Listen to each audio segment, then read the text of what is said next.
so many people present already. So thank you so much for actually showing up to hear me monologue for like 20 to 25 minutes probably. Please bear with me. I promise I won't waste your time.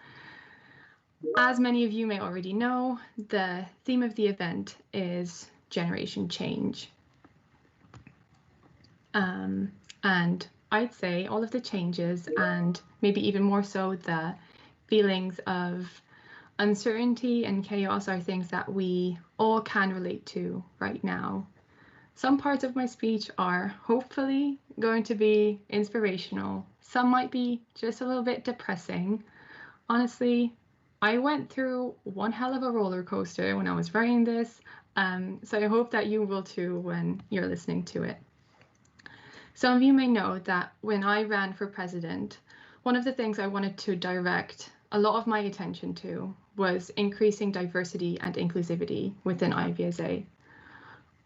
I cannot say we're all the way there yet, but looking back and seeing the steps that we've taken, I can honestly say I'm so incredibly proud of how far we've come. And even though I won't get to see some of my own ideas to increase diversity take form just yet due to the ongoing pandemic, it's been incredibly rewarding to be part of the transformation IVSA is going through right now.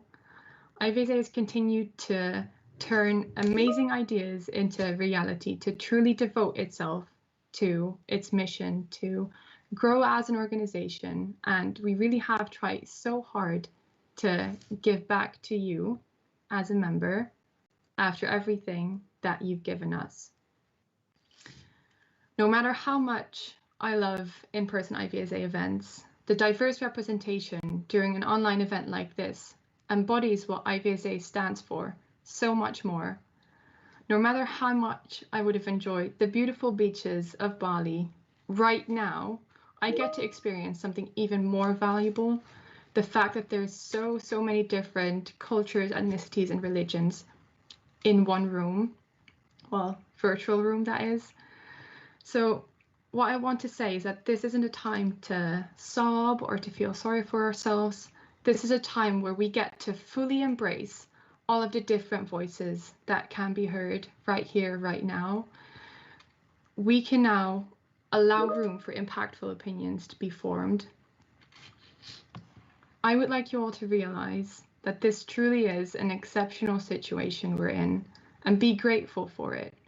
Be grateful you get to attend an event that's so diverse as this is, where you get to learn so many new things, meet so many new people from all over the world, where you can completely and fully immerse yourself in new experiences and in new cultures, where you can surround yourself with powerful opinions and unique views. Recognize this event as a privilege and make the most of it. Let yourself be heard because you deserve to be heard. Don't ever hold back on saying something or asking a question whatsoever, because your views matter so much. They matter to IVSA and they matter to me. Make sure to be open-minded to others' opinions, to the authentic perspectives that they can give. Learn from them, but allow them to learn from you too. It's not me or any other single individual that gets to make this event into a success story. It's all of us together. Together we learn, together we grow, and together we're united. I truly believe that when we work, think, and act on diversity, we're seizing one of the greatest opportunities of our age, be it gender diversity or ethnic diversity. Both of them create diversity of thought. It is exactly that diversity that's going to help us manage the rapidly changing world around us. But like so many other things, it's easier said than done. It requires leadership from every one of us. It requires us to inspire, to influence, to challenge, to have the will, and to be determined. Luckily for us, IVSA is filled with people capable of doing exactly that. And I cannot wait to see that take form during this event. When I was reading this to my parents last night, honestly, I almost cried. I'm like shaking now too, but I'm going to power through and probably cry some happy tears once this is all over. I mean, to be fair, it has been a pretty damn emotional time for all of us. It's crazy to look back and see how much has changed over this past year. In more ways than one, we as the younger generation have drawn at least one of the shortest straws. Rightfully so, because obviously our chances of surviving a COVID-19 infection are more than decent. But does that mean that you can't feel bad about any of these changes? Does that mean you are a bad person for wanting to hang out with your friends? Does it mean that online education is just as fun as in-person education or just as valuable? The answer to all of those questions is no. No, you can't feel bad. Honestly, I think you should feel bad. You're not a bad person. You're just a student torn between knowing it's right to follow the rules, needing basic social contact, and wanting to become an awesome vet after graduation. These past few months, I've personally had to deal with amounts of disappointment and stress that I've never, ever in my life had to deal with before. And for someone who always refers to herself as one of the most mentally stable people to roam this earth, starting to realize I wasn't feeling like my usual optimistic self was a very tough step to take, and it was even tougher to accept. The reason I'm saying all of this, not because I want you to feel sorry for me, because you don't. I just want to make a statement. Break the taboos and stigma that go along with having mental health issues, especially right now. I need you to know that it's okay to feel sorry for yourself sometimes. It's okay to feel disheartened and discouraged. It's okay that you don't feel like studying, and it's okay to feel alone every now and then. And that's also why I wanted to use this opportunity, now that I have all of you here together, to just set an example and talk about how unfair life has been and how normal it is that has been affecting our mental health. Since I do want to make this somewhat interactive, I would like for all of us to start testing our hand raising buttons to some questions I'm going to ask. So just to give a little backstory, the first time I ever went to an IVSA event, the president-elect at the time did something very similar, where she asked students to raise their hands if they felt at home or accepted within their families, within their groups of friends, and at their universities. And then in the end, she said, raise your hand if you feel at home in IVSA. And it was only then when every single person in the room raised their hands. And I would define that as a key moment in my life, as it paved the way to me ending up being in a position where I get to ask those questions. It was in that moment that I realized how lucky I was to be part of something so much bigger than myself, to be part of a community that has such a massive impact on the world around it, to be part of a family that just supersedes all and any borders. Now, don't get me wrong, I'm not going to copy and paste her questions into my own speech. I am a little bit more creative than that. So I'm going to start off with a pretty easy question. And then, as I really do want to know the answer to these questions, please answer honestly. I will follow with some more serious ones. And as I said, I wanted to just give an example, allow room and a safe space for conversation about mental health issues. So I'm hoping that you're going to have the courage to raise your hands whenever you find it necessary. All right, so I see some of you have already found the raise your hand button. And the first one's going to be pretty easy. So I hope to see all hands raised. Raise your hand if you know how to raise your hand.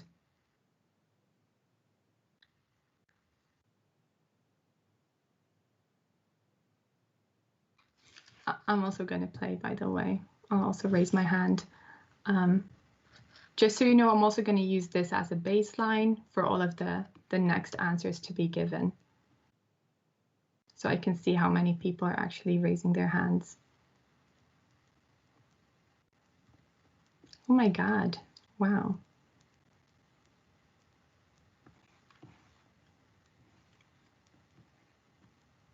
I'm just waiting until I can see everything.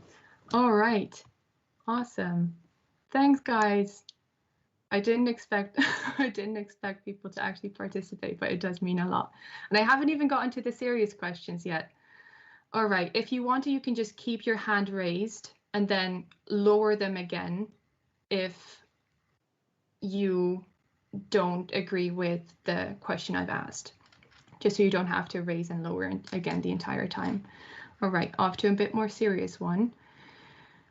Raise your hand if at any point in this past year you've had difficulty finding the motivation to study.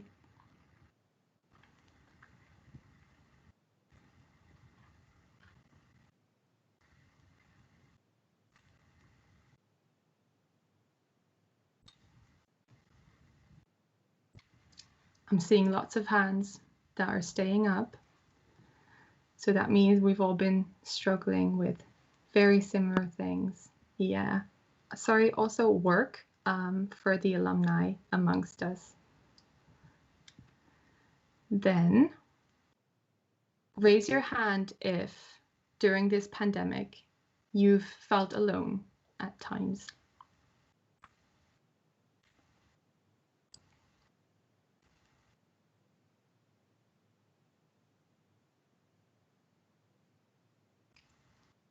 My Microsoft Teams is like having difficulty with how many hands are currently raised. So I'm trying to go through everything and all of the hands that I can see.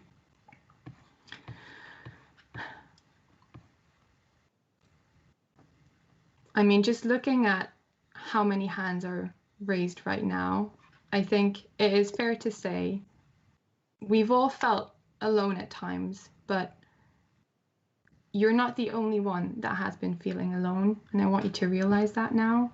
And then finally, what I can only hope will help us end on a positive note.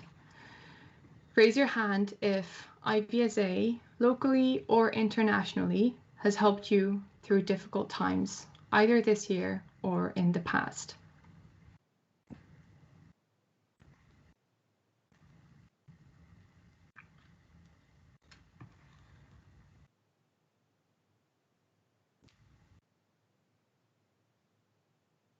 I'm seeing lots of new hands come up as well, so that's really great.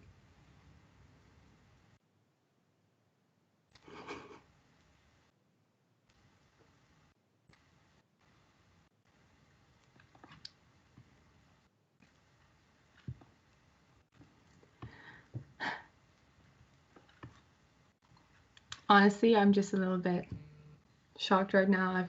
I don't even have the words. To be completely honest, if literally only one person raised their hand, apart from me, of course, I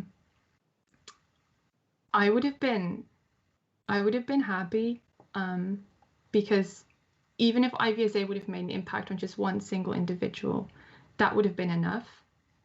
That would have proven that IVSA has the power to make a difference.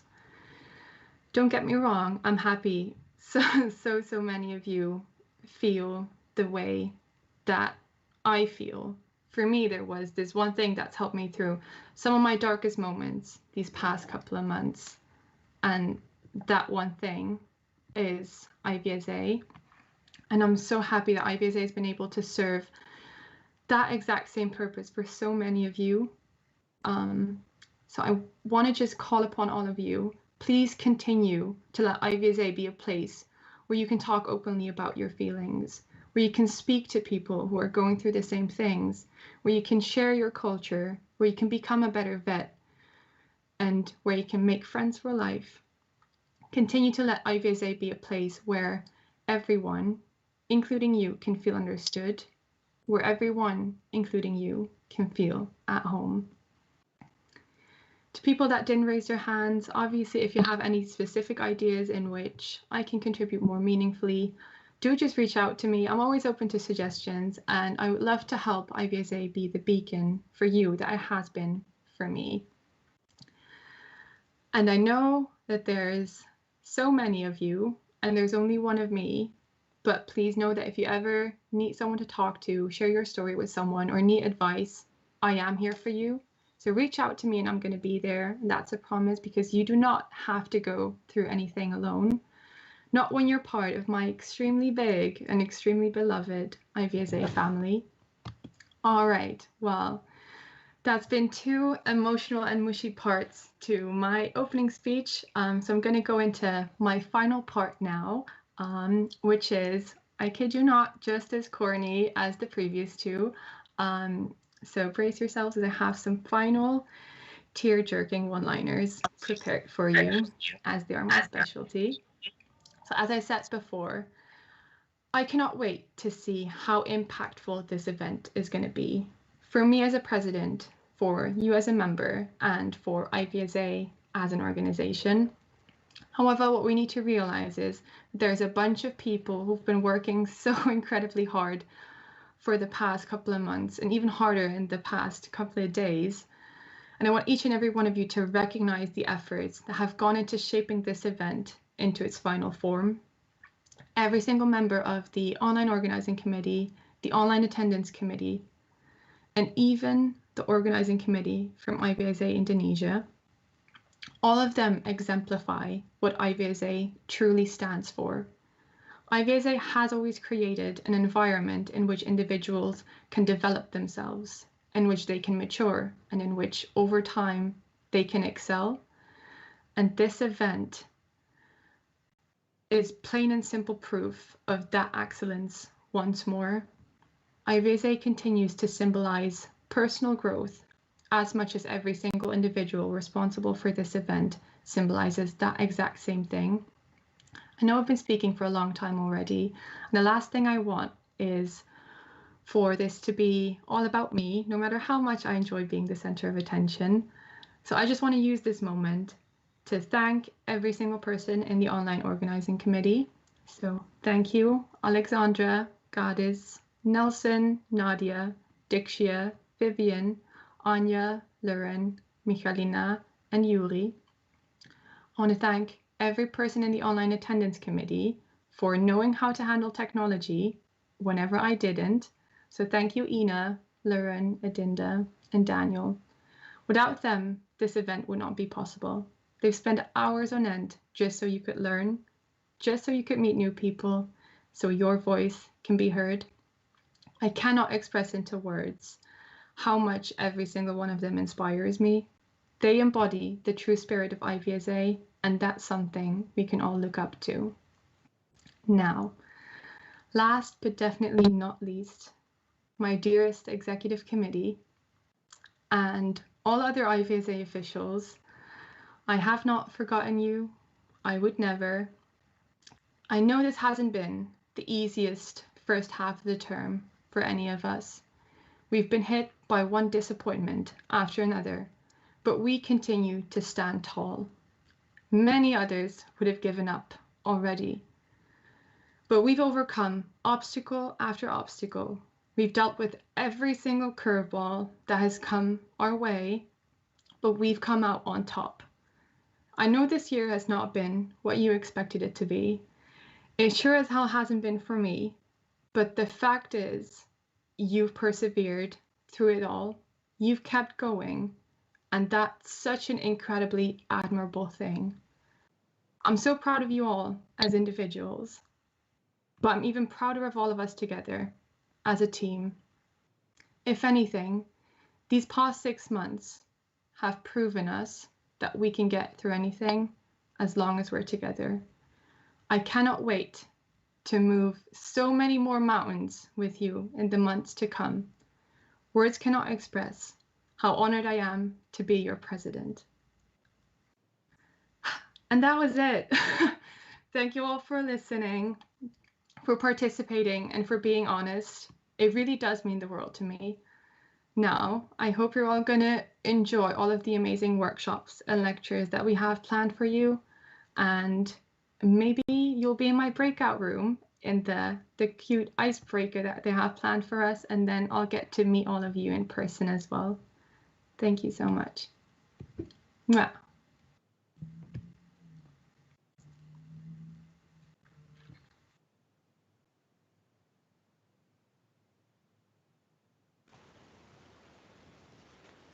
Hello, everyone. Thank you so much, Merel, for those inspiring words and making all of us feel like an important part of this wonderful IVSA family. It was personally very important to hear this from you. And I feel... Also, now I can finally start reading the chat. You guys are so cute. Can I you love hear you me? all. Okay. Can you hear me?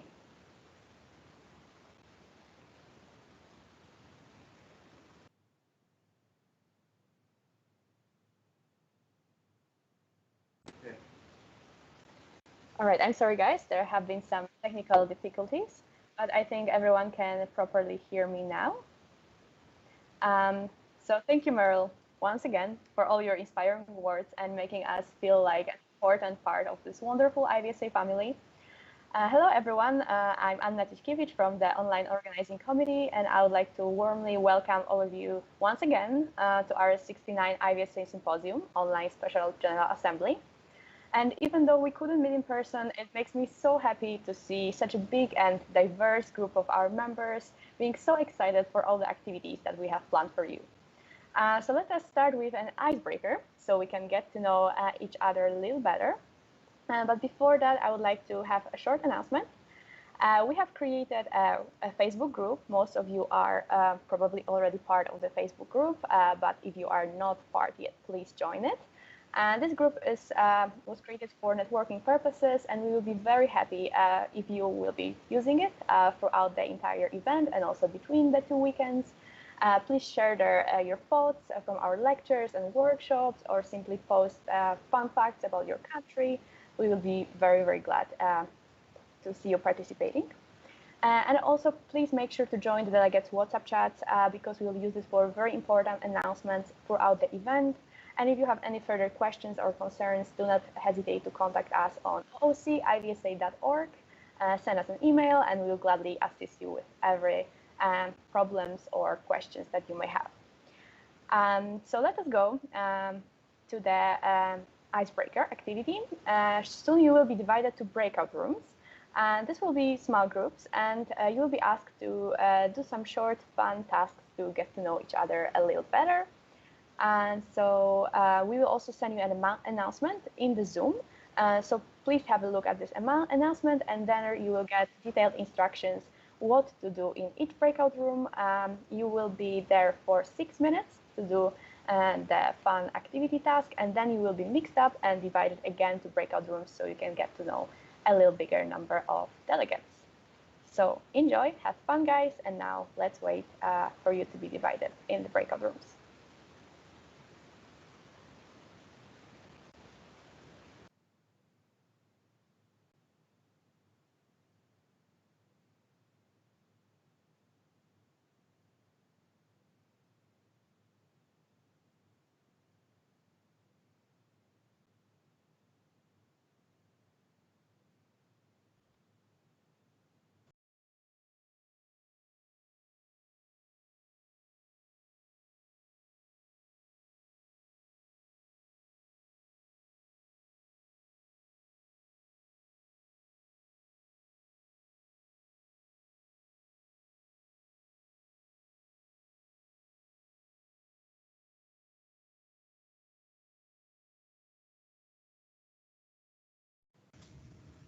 Hello, everyone. I don't know what we're supposed to be doing, but how are you?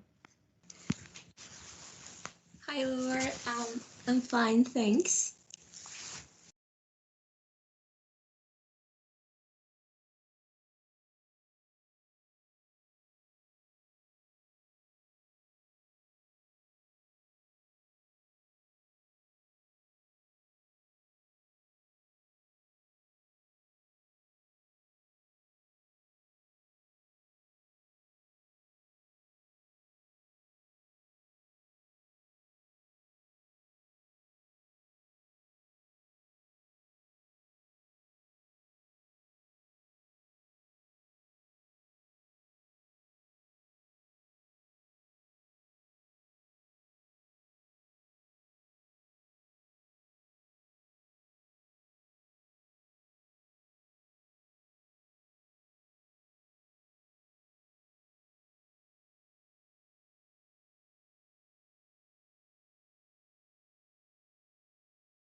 But yeah, no, it's good. She's really excited, but it's always a bit of a scary time starting and just basically starting a new job, right?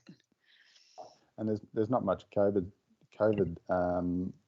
control happening in Canberra from what I could see. I was up there last week, and it's really chill here. I'm like even. So they haven't had any cases. So I just saw a notification came up that said the stream has started. Okay. All right, Alex, we'll leave it to you.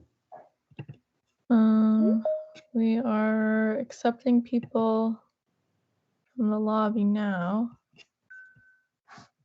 Do you want me to mute while I'm not involved, or I guess I should, yeah? Is that good manners? Yeah, that would be good.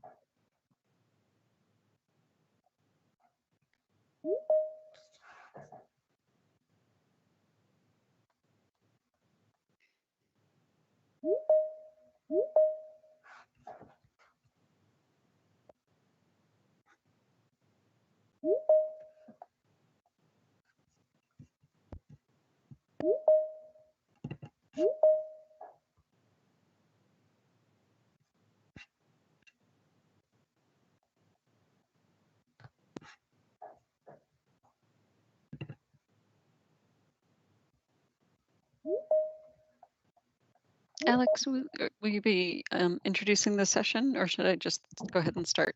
I will introduce. We're just having issues with the lobby admitting people. Great. Okay, no worries. I'll wait.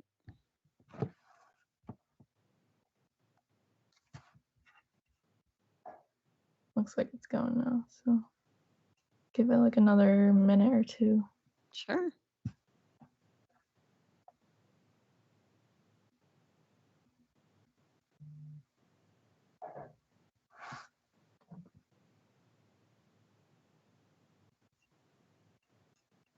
Oh.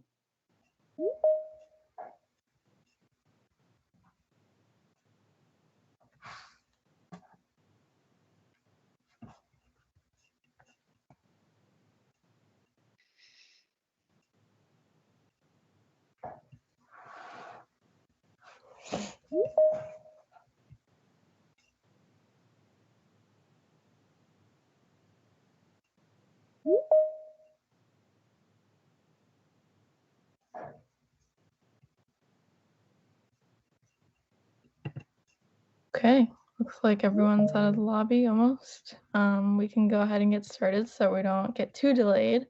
Welcome everyone to one of the first lectures of the Educational and Cultural Weekend. This morning we have Drs. Angela and Jeremy who are going to be talking about climate change as a veterinary issue. So yeah, you guys can just take it away. Thanks, Alex. Hello, everyone, and welcome to Climate Change, a Veterinary Problem, followed by the Carbon Neutral Veterinary Practice with Dr. Jeremy Watson. Thank you all so much for coming. I'm Angela Frimberger. My day job is I'm a veterinary oncologist.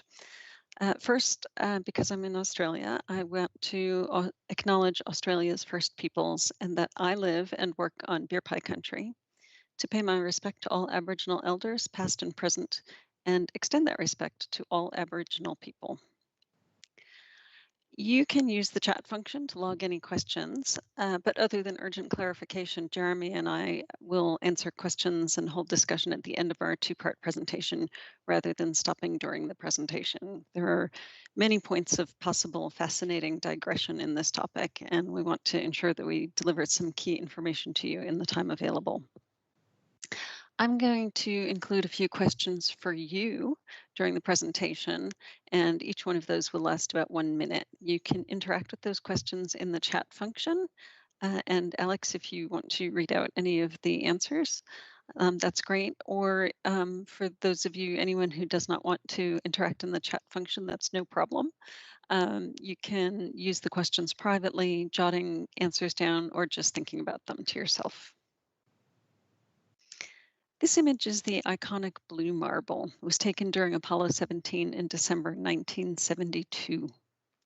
The loveliness of this image is the way it shows the complete circle of the planet, helping to conceptualize the connectedness of all the Earth's systems.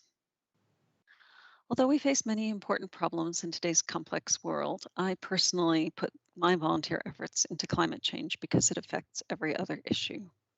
The Earth is literally the foundation on which we stand, and if we lose that, nothing else really matters. Climate change touches on everything we care about. We all care about our families, and if we have children, we try to ensure that their futures will be bright. We care about our communities. We want our friends and neighbors to be safe and healthy, our town to thrive. We want our businesses to be successful, our economy to be strong. As citizens and human beings, we care about immigration and defense, and we recognize moral and humanitarian problems. Climate change impacts on all of these. And as animal health professionals, we worry about loss of biodiversity, climate change is a health threat, and particularly about the impact on animals. Although I was worried about the environment for years and felt that as an educated person in a developed country, I ought to be doing something somehow to make things better, but I just didn't know what or how. 6 years ago, I attended a 3-day course sponsored and presented by the Australian Conservation Foundation and the Climate Reality Project, which is founded and driven by former US Vice President Al Gore. The other 409 attendees and I were taught the science behind why climate change is occurring, what's happening now, and what can potentially be expected under different possible conditions, and most importantly, what can be done to improve the situation.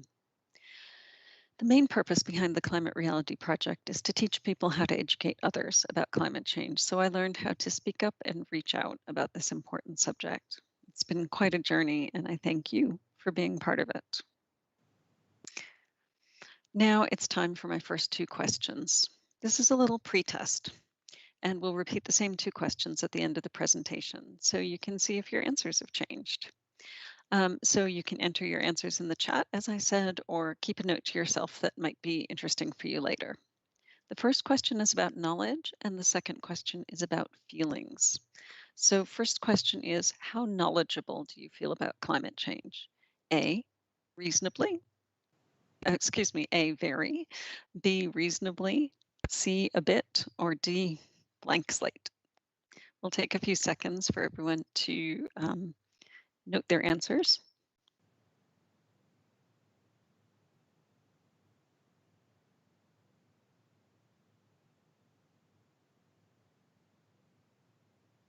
Alex, are things coming up in the chat? Yep, it looks like mostly B's and C's, a few A's in here. Awesome. But I'd say B and C is the main ones. Great. Okay. And then the next question is, what are 3 words describing your feelings about the subject of climate change going into this presentation?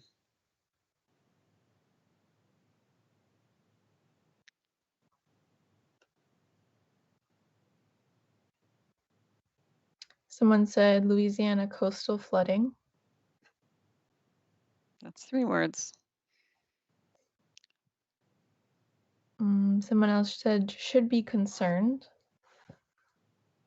Worried, scared, concerned. More concerning. Disaster. Urgent. Challenging and scary. Someone said hope and community. Great. I guess my 3 words about climate change are scared, urgent, and angry. Now, for myself, as a veterinary oncologist, since I started doing client advocacy work, I found that talking about climate change is a lot like talking about talking with a client about their pet's cancer. Please have a seat. I'm afraid I have some bad news. I know this is upsetting, but we do have some options to help control the condition, and they're not as bad as you may think. So first, I'm going to tell you about the condition and what might happen if we do nothing at all, and then we'll talk about what we can do to make it better. So in this presentation, In this first session, I'm going to start by giving you a very brief background overview about climate science, and then we'll talk a little bit about the impacts on animals. This can get a little overwhelming, but I promise you that we will shift gears and finish with a positive outlook and a focus on how we can work together to improve the situation. Now, climate change is a complex problem that stems from increased heat energy trapped in the Earth's atmosphere. This obviously leads to increased temperatures, which is a problem in itself. But the situation and its consequences are more complex than simply warmer weather, and we'll discuss this. Before we go too far into the discussion, I think it's helpful to go over a little bit of the terminology around this topic. So, weather is the atmospheric conditions over a short period of time, and climate is the background condition to weather, how the atmosphere behaves over relatively long periods of time. I live in a Mediterranean climate. Today, the weather was partly cloudy. The terms global warming and climate change are sometimes used interchangeably, but strictly they refer to slightly different things. For our purposes of conversation, we can use them interchangeably, but I wanted to clarify this point because sometimes people think that the difference in terminology means that we don't really know what's going on, which is not the case. Global warming refers specifically to the Earth's rising surface temperature, while climate change includes warming and other effects of increased energy in the system, like melting glaciers, heavier rainstorms, or more frequent drought. Although the Earth has cooled and warmed before, and the climate has changed before, the terms global warming and climate change in general use now usually mean the specific human-caused or anthropogenic phenomenon that we're talking about today.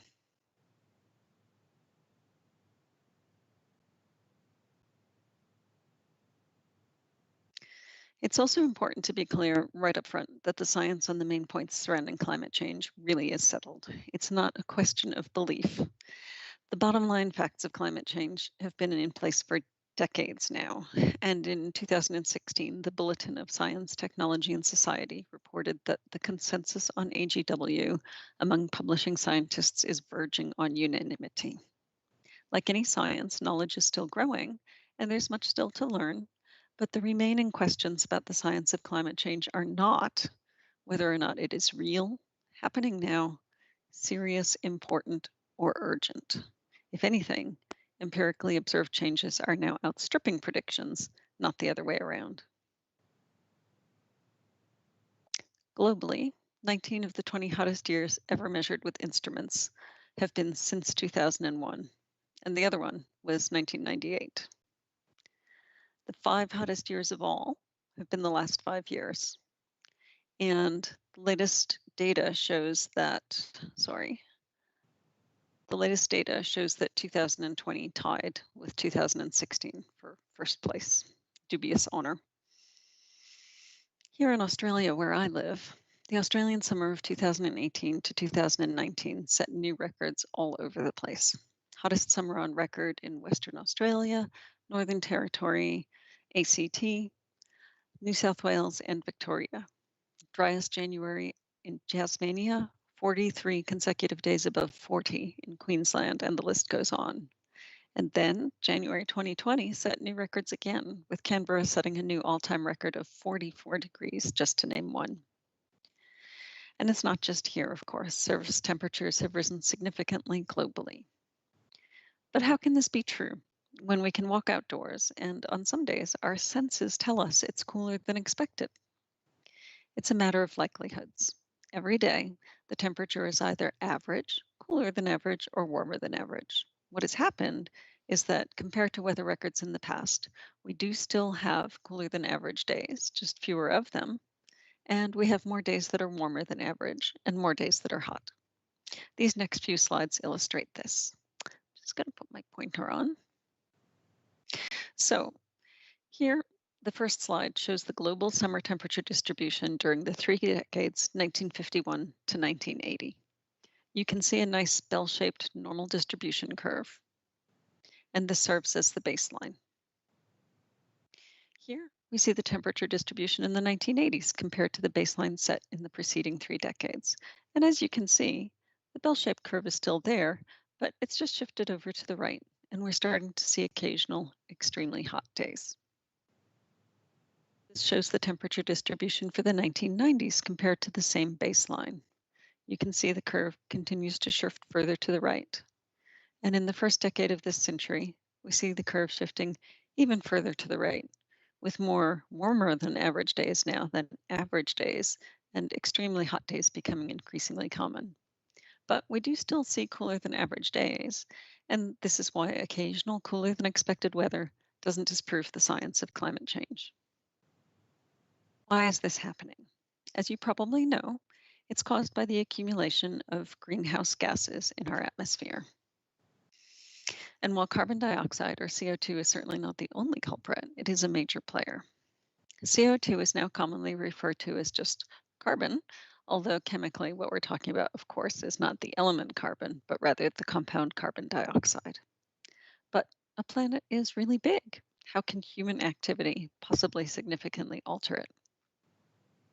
I find this image taken from the International Space Station illustrative on this point. This is essentially a cross-section of our atmosphere. This is the surface of the Earth, with the sun shining through the troposphere and the stratosphere. The lowest layer of the atmosphere where our weather occurs is the troposphere. When I look at it this way, this is actually much thinner than I think of it usually from down here. To consider it another way, if you were to drive straight up in your car at normal highway speeds, you would reach the top of the troposphere in a little over 10 minutes. In less than an hour, you'd be, for all ordinary purposes, in space. That makes it much easier for me to grasp the idea that our atmosphere is smaller than we tend to think of it, and that human activity can significantly alter its composition. So why do these greenhouse gases heat the Earth up? We know that much of the heat energy in the troposphere comes from solar radiation and warms us, which is a good thing. And some of the energy reflects back off the surface of the Earth, and the Earth itself produces infrared heat energy. And some of that reflected and produced heat energy is trapped by gases in the atmosphere, which are partially opaque to infrared, forming a cozy blanket. Now, if we increase the amount of these infrared blocking components, or greenhouse gases, in the atmosphere, by, for example, emitting CO2 faster than it's absorbed by natural processes like plant growth, then we have a thicker blanket, and we have more trapping of heat, and we'll go from a good thing with an ideal temperature to a bad thing, where we're seeing an increase of energy in the system. When I became a veterinarian, I took an oath to use my scientific knowledge and skills for the protection of animal health and welfare, the prevention and relief of animal suffering, and the promotion of public health. Climate change certainly poses a threat to animal health and welfare, as well as to public health, and risks animal suffering. So to me, it's a no-brainer that veterinarians have a duty to act on climate change. The veterinary aspects of climate change are manifold, and we'll only look at some of these in a little more detail, although obviously a full treatment is way out of the scope of our time together today.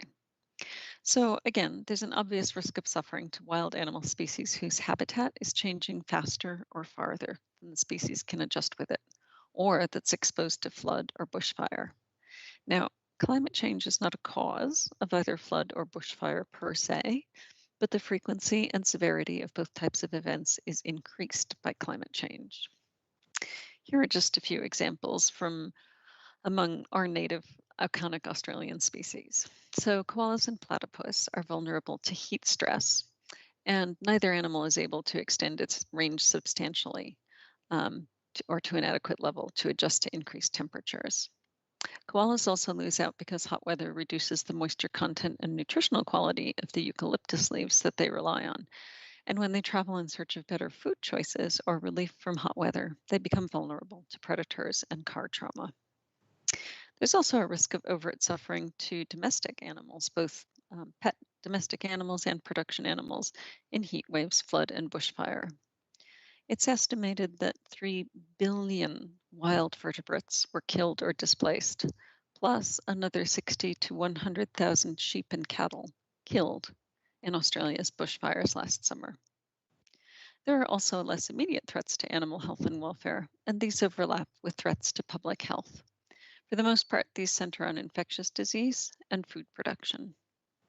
The World Health Organization predicts changes in infectious disease transmission patterns as a likely major consequence of climate change. It's also been shown that the productivity and nutritional quality of key food crops, including corn and wheat, is reduced by heat stress. Food plants are also vulnerable to an increase in pests and diseases, excuse me. Finally, climate change-related events such as severe storms, floods, and bushfire result in substantial economic losses to individuals and communities. A healthy and well-maintained pet population depends on a reasonably prosperous society. So in the face of economic stress, the pet population risks losing out. And when financial stress drives families to cut the costs associated with caring for their pets, the economic viability of veterinary medicine for pet animals as a prestigious profession is also at risk. Now we're going to zoom in for a few minutes on just one of these, coral bleaching. So where does all this extra heat energy go? Well, 90% of it goes into the ocean. This graphic shows the increase in temperature in global oceans over the last 8 decades, and specifically in the Australia region. In the last few years, Australia has seen a wildlife tragedy unfolding in slow motion, with repeated severe global coral bleaching events hitting the Great Barrier Reef as just one example. For anyone who doesn't know, the total area of the world's coral reefs amounts to less than 0.25% of the entire marine environment. But although coral reefs are small in area, they're huge in biodiversity, being home to up to 2 million species, or 25% of all marine life, and they're nurseries for about 1 in every 4 fish in the sea. The cold water reefs are highly susceptible to ocean acidification, while tropical reefs become severely damaged by rising sea temperatures. The Great Barrier Reef is the biggest natural feature of any kind on Earth, visible from space. It's the biggest tropical marine reserve, with biodiversity on a par with that of a tropical rainforest, and it protects many species, including dugongs and 6 of the world's 7 species of marine turtles. Now, people often forget that coral itself is an animal. It's an animal related to jellyfish and sea anemones. The thing we usually think of as a coral is actually a colony rather than a single organism. These colonies are composed of many genetically identical but individual creatures known as polyps. They're radially symmetrical like a tiny sea anemone with tentacles. Some corals can catch some food, but most corals rely on symbiotic algae called zooxanthellae, which undergo photosynthesis and coincidentally give coral their spectacular color. When coral are extremely stressed, the zooxanthellae are expelled, resulting in the phenomenon of bleaching. Now, this is not death, and coral can recover if conditions improve and the zooxanthellae return in time. But if the conditions don't improve, then the corals will starve and die. This is a coral called Great Star because its polyps are relatively large, and a close-up of the polyps where you can see the tentacles visible. I think it's quite beautiful. And this is a close-up of familiar staghorn coral where you can also see the individual polyps. Aren't they adorable? There are many threats to the health of the reef, and I could go on, but the take-home point for today is that most coral biologists consider climate change to be the single most pressing danger to the reef. This is because the biggest direct impact on tropical corals, bleaching, is directly linked to increased temperatures. Other effects of climate change that can also impact the reef include increased storms, which cause physical damage, increased sedimentation and agricultural runoff, and disturbed salinity. And also sea level rise, which effectively increases the depth of existing coral platforms and pushes deeper corals out of their comfort zone. Now, bleaching is caused by underwater heat waves, and it's been observed on the Great Barrier Reef since 1982, with multiple severe events since 1998. And the 3 most severe being 2016, 2017, and last summer. Temperature changes of more than 1 to 2 degrees C can kill some species of coral, and a temperature rise of 2 to 3 degrees would be expected to put 97% of the Great Barrier Reef in danger of annual bleaching. As said, the bleaching events in the last 5 years have been the worst ever recorded. But as we said, corals may recover from bleaching, So what happened in the long term? In June 2016, the Great Barrier Reef Marine Park Authority released follow-up mortality data from the 2016 bleaching, showing that in the northern sections of the reef, the areas otherwise most pristine, mortality was as high as 50%. Even that would still be recoverable if it were an isolated incident, but it's not hard to see that 50% mortality year on year is not a good long-term prospect. You will hear people say that you can't attribute any specific event to global warming. You just have to say the odds have increased.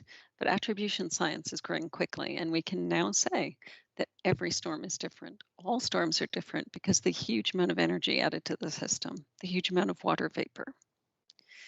Remember the water cycle? As you know, this diagram teaches us that the overall amount of water in the Earth's system is fairly stable. A proportion of it is locked away as ice, and the rest moves around by evaporation, precipitation, and flowing back to the sea.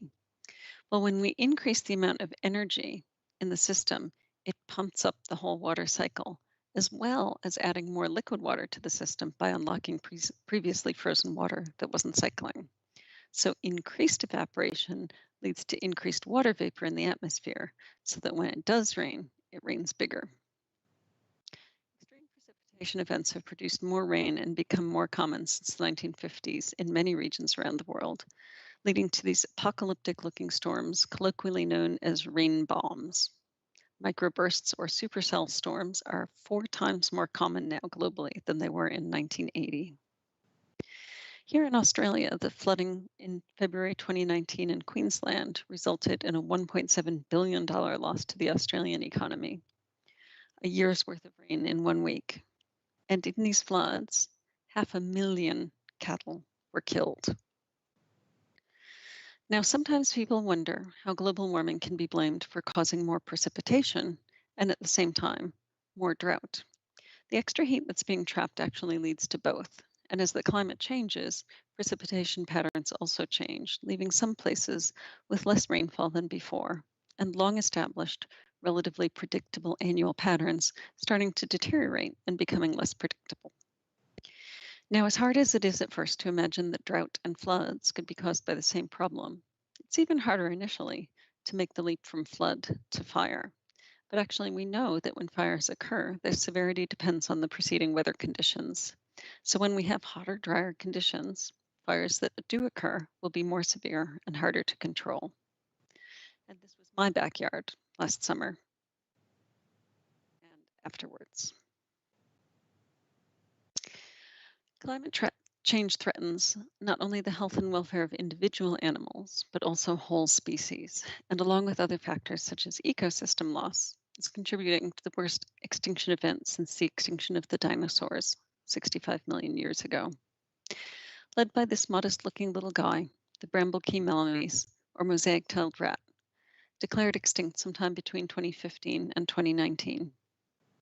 Considered the first extinction of a mammal species specifically due to anthropogenic climate change. Its habitat was inundated by rising sea levels.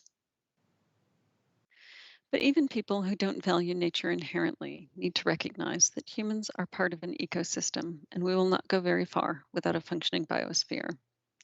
And climate change is a major threat to human health too. Infectious disease, heat stress, air pollution, waterborne diseases, food security, and more are all influenced by a changing climate. We tend to think of heat as a discomfort rather than a killer, but that's not really accurate. And in fact, many more people died from the heat in the weeks leading up to Australia's Black Saturday bushfires than in the fires themselves. The people most vulnerable to this are the elderly, the very young, the poor and homeless, and people in developing countries. Warmer temperatures have an impact on the spread of tropical diseases. Modern transportation and air travel play a part, but the potential range for many diseases expands as regions farther and farther poleward get warmer. Mosquito that transmits Zika and dengue and yellow fever is now covering a wider range in a warmer world. In warmer temperatures, mosquitoes breed faster and are able to transmit the disease for longer. Now, many wealthier people in developed countries are not that worried about health effects. What about cost? Economic losses from extreme weather totaled $653 billion over the past 2 years alone. People sometimes worry about the economic impact of action to mitigate climate change, but it is less than the cost of climate change itself. Let's consider just sea level rise for a moment. Miami is the #1 city at risk in terms of assets at risk, along with Guangzhou, China, New York, Newark, and others. Now, if we change how we measure the size of a city from assets to population, we see that many huge cities in developing countries are very much at risk. If parts of these cities become uninhabitable, where will the people who live there go? The left-wing alarmists at the United States Department of Defense have long warned about refugee crises connected to climate change, as well as pandemic diseases, water shortages, and food shortages. So from perspectives of biodiversity, human and animal health, intergenerational and international justice, economy and infrastructure, immigration and defense, and humanitarianism and morality, we need to do something about this. Now, as promised, I have a lot of good news for you too. Just like in medicine, once we know where the problem is coming from, we can start to address it very specifically. As I said earlier, CO2 is a major greenhouse gas, but it's not the only one, and others include methane and water vapor. So in that case, why all the fuss about CO2? The reasons are that it contributes a major proportion to warming. It's the main greenhouse gas that's produced by human activity, and also because it's the greenhouse gas most likely to be controllable with reasonable regulations and laws. And while there are other sources of CO2, the biggest by far is the production and burning of fossil fuels. Fossil fuels still provide more than 80% of the world's energy, but I'll show you soon it doesn't have to stay that way going forward. Their use and emissions has gone up dramatically since World War II. Here are the fossil fuel emissions by source in my home country of Australia, and this reflects the global pattern. Electricity is the biggest one. Second biggest is mining, industry, and heating, and then transportation. Agriculture is a significant source as well, and we'll come back to this in a few minutes. So there's much that can be done about this, and all the technology we need is within reach, either already existing or feasible and well on its way. Now, there are two main categories of response, and you'll hear people talk about these. Adaptation, now also often called resilience, means accepting some change and learning how to manage it. And mitigation means taking steps to actually minimize the amount of change that will occur. I focus on mitigation rather than adaptation because adaptation generally centers around the needs of humans, and it doesn't solve the problem for other species. But the truth is that we do need both because we are already committed to some warming. So right now, the outcome we're striving for is to limit warming to 2 degrees centigrade or preferably 1.5.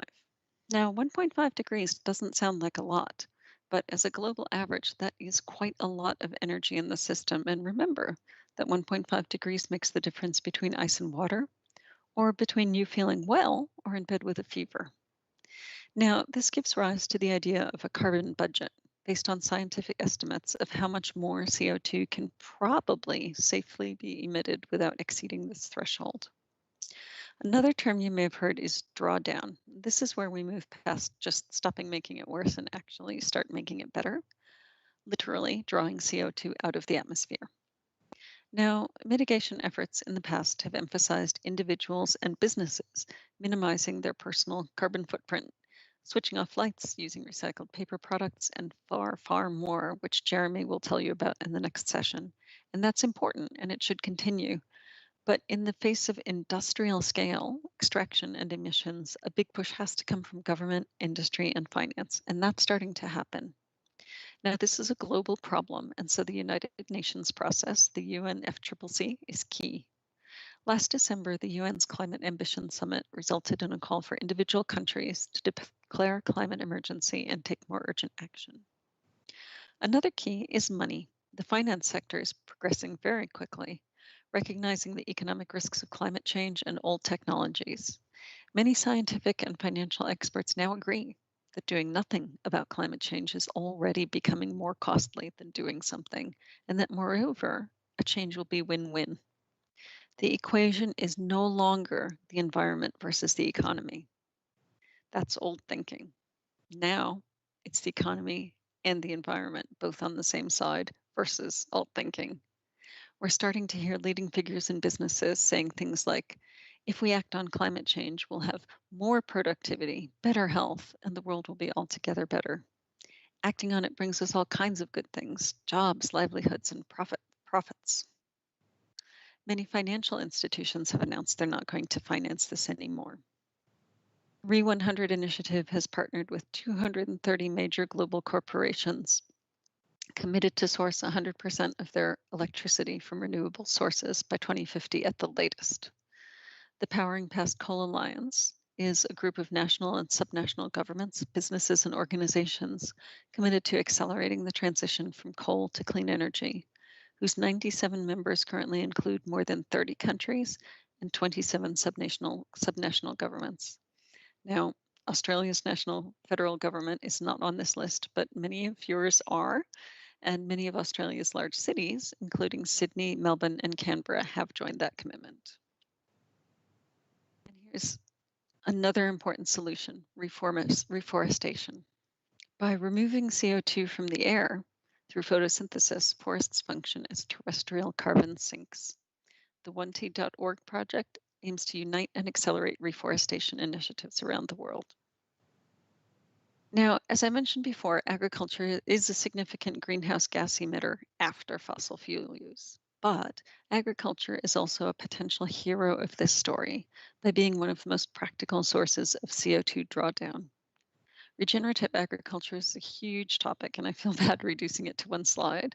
And I'm sure there are probably some of you who know far more about it than I do. But for today, just briefly, it's a system of farming principles and practices that seeks to rehabilitate and enhance the entire ecosystem of the farm by placing a premium on soil health with attention to water management, fertilizer use, and more, resulting in greater carbon sequestration in the soil, as well as being more productive and less polluting in other ways. Now, here's an example of progress in renewable energy. 19 years ago, the best projections for wind energy were that we would reach 30 gigawatts worldwide by 2010. That projection has now been beaten by 22 times over. When we look at the amount of wind energy being built around the world, we see an exponential curve because the costs come down so quickly. Wind energy could supply 40 times more electricity than the entire world currently uses. Some people don't like the appearance of the turbines. I personally think they look futuristic and beautiful, but not everyone agrees. But I don't think anyone can argue that a coal mine is any prettier. The same story is unfolding for solar. 18 years ago, projections said that by 2010, we could install 1 gigawatt of solar electricity. By now, we've beaten that goal 121 times over. Even more dramatically than with wind, we see an exponential curve in the amount of solar energy installed around the world. Electricity from wind and solar are now cheaper than electricity from new coal plants or new natural gas plants. What about jobs, though? Here in Australia, the Australian Bureau of Statistics reports a 27% growth in renewable energy jobs in the 2018-2019 year to over 26,000 full-time equivalent workers. In comparison, average employment across mining and extraction industries grew by an average of 11%, equivalent to nearly 24,000 full-time jobs. And a recent analysis by the International Monetary Fund found that Australian government effective subsidies to the fossil fuel industries amount to $47 billion per year, compared to just under $3 billion for the renewable energy industry. The IMF further found that removing these fossil fuel subsidies would benefit the overall economy, including for government, amounting to an increase of 1.7% of global GDP. Projects currently in the pipeline promise even more jobs, and a new analysis and proposal by Beyond Zero Emissions found that an Australian economy that embraces investments in zero emissions technologies could create more than 1 million jobs in Australia, just in Australia, over the next 5 years. And here's a co-benefit for developing countries. Renewables can be less centralized. In many areas affected by energy poverty, it's actually lack of grid access, not lack of coal, that's the problem. Now, in areas where there's no universal electricity grid, consumers and businesses are leapfrogging over old technologies to install small-scale renewables in places that have long been denied access to electricity. Every hour, the Earth gets as much energy from the sun as we need to run the entire economy for a year. If we can increase the fraction that we harvest and use, we can make great progress towards solving the climate crisis and benefiting local economies at the same time. So we can definitely meet this challenge. The solutions are at hand. We only need to decide to implement them. This is not to say that it won't take some resolution, care, and attention to justice in transitions, but it is to say that it's not a hardware problem. We have the technology to get stuck in properly. Responsible transition should not become a euphemism for delay because we're running out of road. Now, there are 3 things that everyone can do about climate change. You can use your voices, your choices, and your votes. We need to be able to talk about climate change impacts and stop avoiding the subject as if it's impolite. We all know ways to reduce our personal carbon footprints, and we're about to learn more from Jeremy. And it's valuable to do the best we each personally can. And we need to not only privately do the right thing, but allow ourselves to be seen doing the right thing. Normalize it. Next, we need to think about where we spend our money. Every time you make a purchase, you're either hurting or helping, so we need to think about these choices, whether we're getting our weekly groceries or choosing our investments. Each choice can be a force for positive change. And lastly, while we all need to tread as lightly as we can and put our money where our mouths are, we also need to elect policymakers who will work for the public interest. If we think climate change is important, we need to find out what our candidates' positions are on this and keep that in mind when we vote. Now, the best bit, what can veterinarians, the veterinary profession, do? Well, it turns out that there's a lot happening on climate in the veterinary profession. I'm going to share just a few examples with you. This is not an exhausting list, and some of you may know about things that are happening that I don't. So if you know about anything that I miss, please put it up in the chat. Now, the medical profession has seen the connection between climate and their professional duty and been more active on climate, but as always, we're getting there. And as opinion leaders in our communities, we're good at conveying scientific information to lay people, and we're in a very good position to help with this problem. One of the biggest things each of us can do is to have conversations. This doesn't have to be professional, it can be just social, and it doesn't have to be divisive. Climate change has become politicized, but it's not inherently political. It's just scientific information that affects all of us. And you don't have to be a climate scientist. We all trust and rely on scientific consensus every day without even being experts in it. Many people get on airplanes who aren't aviation engineers, and nobody disputes your opinion on vaccination on the grounds that you haven't done a PhD in immunology. We can and need to trust the scientific consensus on climate change too. When I first got involved in climate advocacy, I started thinking about where I could make a difference. It was easy to find places in my local community where I could help, but I wanted to work within the veterinary profession too. There was already an organization called Doctors for the Environment, but nothing similar for veterinarians. The good people who'd run the Alliance of Veterinarians for the Environment for years had gotten busy with other environmental projects. Climate Vets was started in 2016 with the hope of one day submitting policy submissions and things like that, but it's always been a little bit under-resourced, so it's been a little struggle to pull that together. But a year ago, I was contacted by a veterinarian named Jeanette Kessels from the Brisbane area who is very concerned about climate change, and she'd been talking with members of Farmers for Climate Action. She was inspired by Farmers for Climate Action and wanted to start an Australian organization from veterinarians. So Veterinarians for Climate Action was founded just over a year ago, and this is where I met Jeremy. Our mission is to inspire the veterinary profession to advocate for and achieve climate action within and beyond our profession to help ensure a sustainable future for all. Just as a few examples of the work that Veterinarians for Climate Action has done to date, we participated in the Emergency Leaders for Climate Action Bushfire and Climate Summit last year. And we've developed a good working relationship with the AVA, and in response, the AVA has formed a climate action working group. The FCA supported a group of 18 former chief veterinary officers to write an open letter to the Prime Minister to discuss climate policy.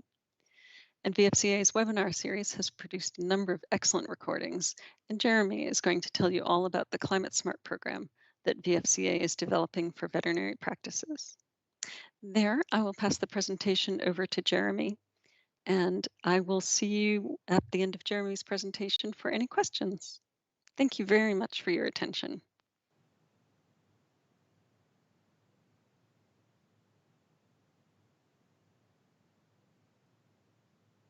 Just going to unshare.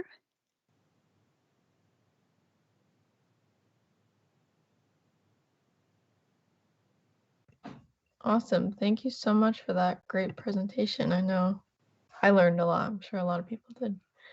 So next we have Dr. Jeremy Watson, who's a small animal surgeon. He's a member of the Australian and New Zealand College of Veterinary Scientists. He, as Dr. Angela mentioned, part of the Veterinarians for Climate Action, and his main role is to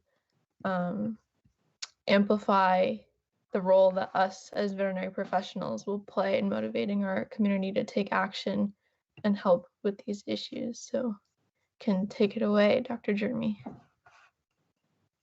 Okay, thanks very much, Alex. Just get my screen sharing happening. You can hear me okay? My presentation is very much a practical application of the principles outlined in Angela's presentation before me. It's about the carbon neutral vet practice. And so before I begin, I'd just also like to acknowledge that I don't receive any funding. I have no financial interests, and my only other interest is a volunteer member of the Vets for Climate Action, which is a not-for-profit organisation. I was just going to talk about your role as a working vet before I get into the body of my presentation. The practice I'll profile in today's presentation, where I am a partner, is a small animal general practice in suburban Melbourne, Australia. In the past 20 years, I've been part of the University of Melbourne practical training program, supervising undergraduate students. And if I was to summarise the role as a working vet, I would divide it into three areas: illness, which is fixing sick animals. Most of your undergraduate training focuses on diagnosis and treatment of illness. The second component is wellness, and this has been a neglected area of undergraduate training, but it's an important part of progressive modern practice. Owners want to keep their pets well and be congratulated if they do a good job. We become their personal trainers as such. And then community. We have a role to play in the community, looking after strays, treating wildlife, advising the local council, doing school visits, and generally advocating for animal health. Climate change is now the biggest long-term threat to all animal health, and we have to stand up and advocate for a better deal. It's our job.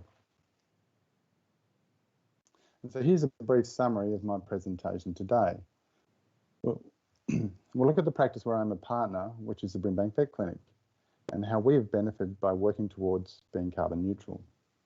We'll look at defining and calculating the carbon footprint, and we'll get to appreciate the many benefits of sustainable building design.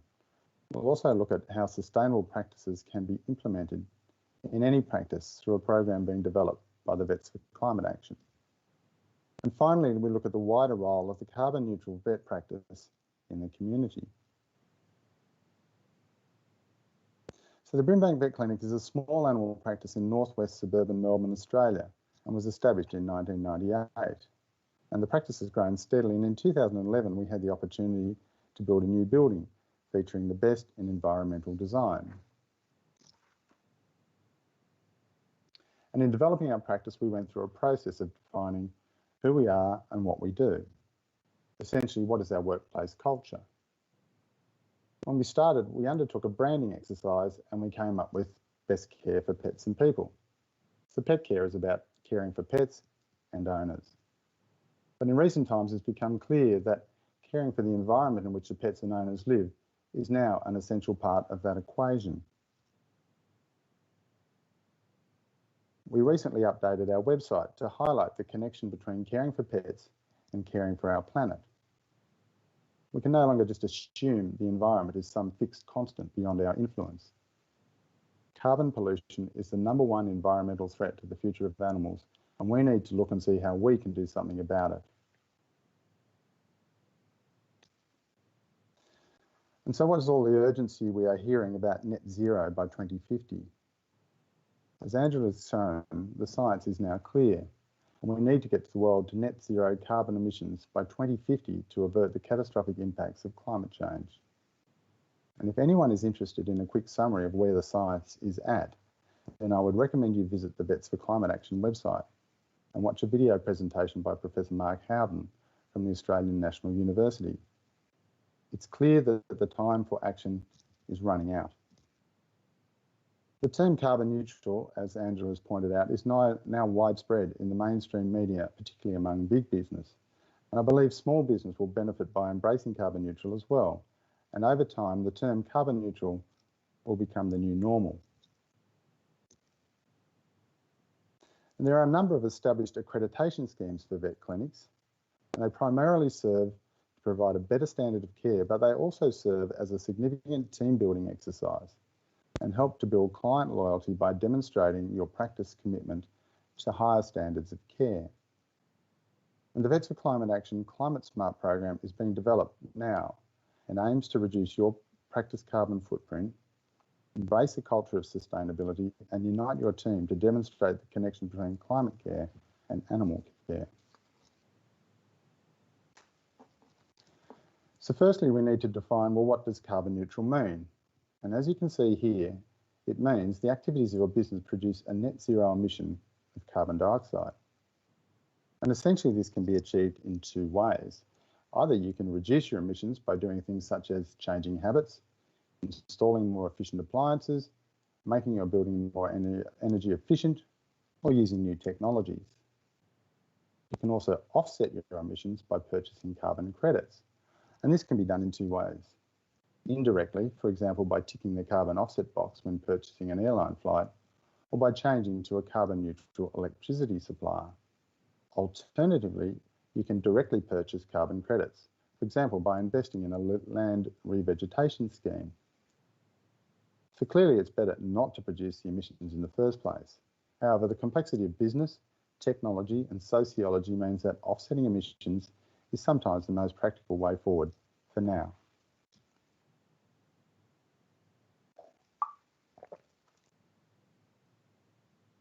Climate neutral is a term that you may hear, and it differs from carbon neutral in that it considers the impact of other greenhouse gases. Carbon dioxide is by far the biggest problem at the moment, and much of our efforts will focus on this in today's presentation. So the path to becoming a carbon neutral vet practice involves a two-step process. Firstly, identifying what produces the carbon within your practice, and then looking at what we can do about it. To assess the carbon footprint, I've used a free online carbon calculator provided by an organisation called Carbon Neutral. And this is a private for-profit organisation providing carbon advisory services. So to complete the calculations, you need a copy of your energy bill, as well as making estimates of a range of activities within your business. So here we have a summary of the Brimbank Vet Clinic carbon footprint from the carbon calculator. Note that these calculations are without input from our rooftop solar system. And you can see here that electricity is by far the biggest contributor to our carbon emissions. Vehicles relates to travel of staff to and from work. We don't use vehicles much in our business, other than the occasional house call or pickup of supplies. And I haven't considered couriers or delivery vehicles visiting our business. Air travel and events relates to attendance at conferences. Food and drink is limited to an estimate of what we eat for lunch and snacks. And fully analysing your business's carbon footprint could be quite complex. For example, should we be including emissions of delivery vehicles and couriers, or the carbon footprint of imported pet foods used in the clinic? And emissions can actually be divided into three categories. We have Scope 1 emissions, which are all direct emissions from the activities of an organisation that are under their control. So that includes fuel combustion on site, such as gas boilers, fleet vehicles and air conditioning leaks. And then scope 2 are indirect emissions from electricity purchased and used by the organisation. Emissions are created during the production of energy and eventually used by the organisation. And then scope 3 emissions are all other indirect emissions from activities of the organisation occurring from sources that they do not own or control.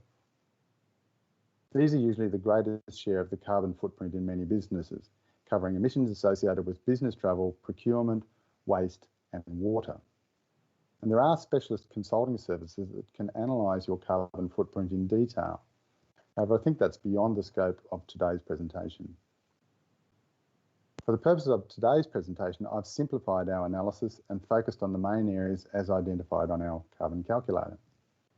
We need to be aware that too much complexity can lead to decision paralysis and ultimately not much happening.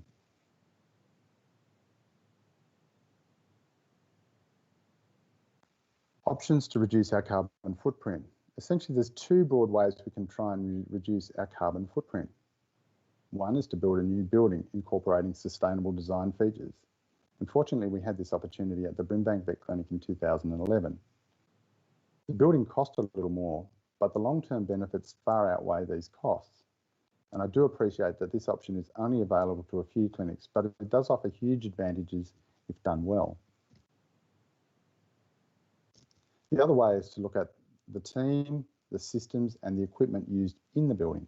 And this can be applied to an existing building as well as a new building. The Vets for Climate Action Climate Smart program is a comprehensive program being developed that will assist practices to address these issues.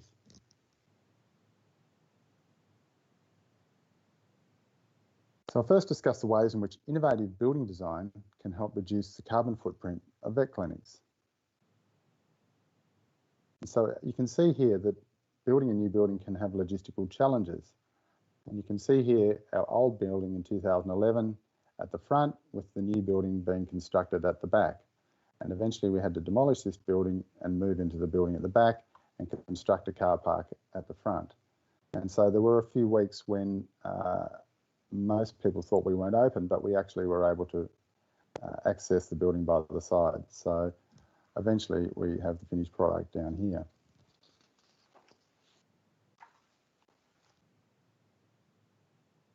And good design offers many advantages. We're able to maximise insulation and use double glazing windows to reduce our energy needs. Controlling the orientation to seasonal variation in sunlight allows the warm winter sun to enter the building in winter and keep out the hot sun during summer. This and a number of other environmental design features produces a safer place to work and a nicer place to visit. Good design helps to reduce workplace stress and reduce the risk of bite injuries. A visit to the vet clinic by dog or cat can be a very stressful process. The more they are stimulated, the more anxious they become, such that by the time they reach the examination table, they're ready to bite. Bite injuries are probably the most common workplace injury in a vet clinic. Anything we can do to reduce stimulation will reduce the chance of biting injury. Dogs and cats have an increased sense of smell and hearing, so keeping the place quiet and reducing the smell will only help reduce anxiety. And we've all heard of people describe the vet clinic smell. So to avoid this, bad smelling air needs to be removed and replaced with fresh air. We use electricity to cool the air in summer and heat it in winter. So removing this air by conventional extraction fans means we have to use more electricity to heat or cool the replacement air coming in. So to avoid this energy loss, heat exchange units allow the outgoing air to exchange its energy to the incoming air with minimal energy loss. This saves energy and reduces the smells that overstimulate pets. It also makes a more pleasant experience for staff and clients. And so the diagram here demonstrates the simplicity of these machines. You can see the two ventilation ducts in the ceiling of one of our consultation rooms. For example, in summer, one vent takes the stale air out and fresh hot air is brought in from the outside in separate pipes. So minimal energy is lost. Our units operate continuously on low flow. the rooms always smell fresh, and we save energy and provide a better experience for pets, staff, and clients.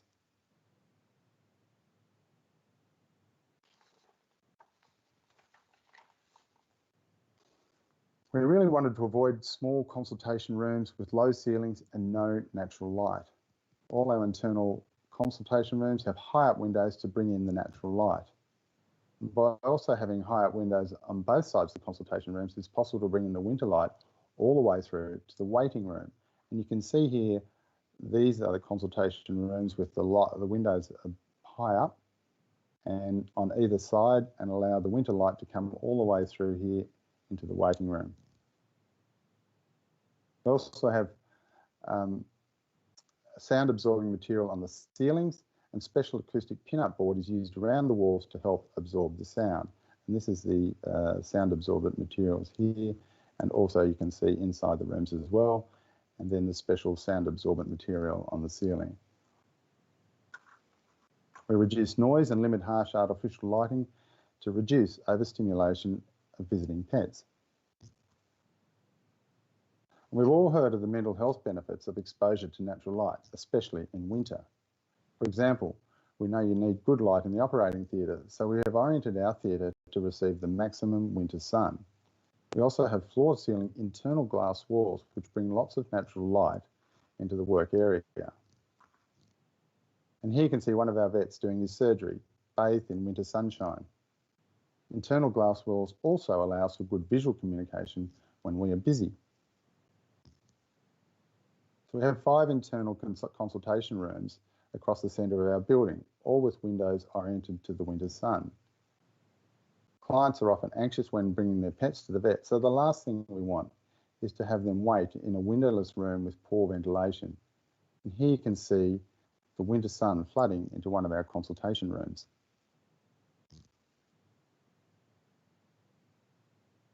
Our efforts to achieve a better environmental design also give a better customer experience. Our clinic doesn't have a strong vet clinic smell. Clients don't wait in small windowless rooms, and noise is reduced. The extra insulation in the building means the inside of the building stays comfortable in summer and in winter. And our building uses reverse cycle air conditioning units. Reverse cycle heating and cooling is very energy efficient. 1 unit of electricity energy can produce up to 5 times as much heat or cold energy. And this appears to contradict the laws of physics. In fact, they do not create heat, they just shift or pump the heat from the air outside to the air inside, or vice versa. And by having multiple air conditioning units rather than one big ducted system, it means that each room can be individually controlled or switched off when not in use. A centralised control panel means that all units can be automatically turned off overnight and restarted half an hour before arrival in the morning. Air conditioning units can't be left on unnecessarily overnight. Ceiling fans also help make the room feel cool without increasing the use of the air conditioner, further saving energy. We also have an automated louver window system that can be opened to allow cross ventilation of the whole building when the weather is good. And this creates a working outdoors feel. And you can see the green circles here in this slide showing the location of some of the louver windows.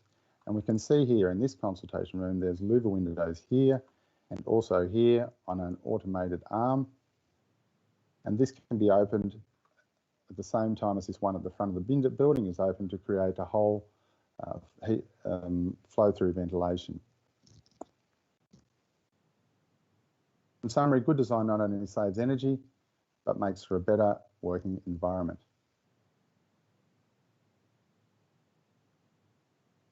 So returning to our earlier slide, while building a new building has many benefits, it is a major undertaking and is not available to many vet clinics.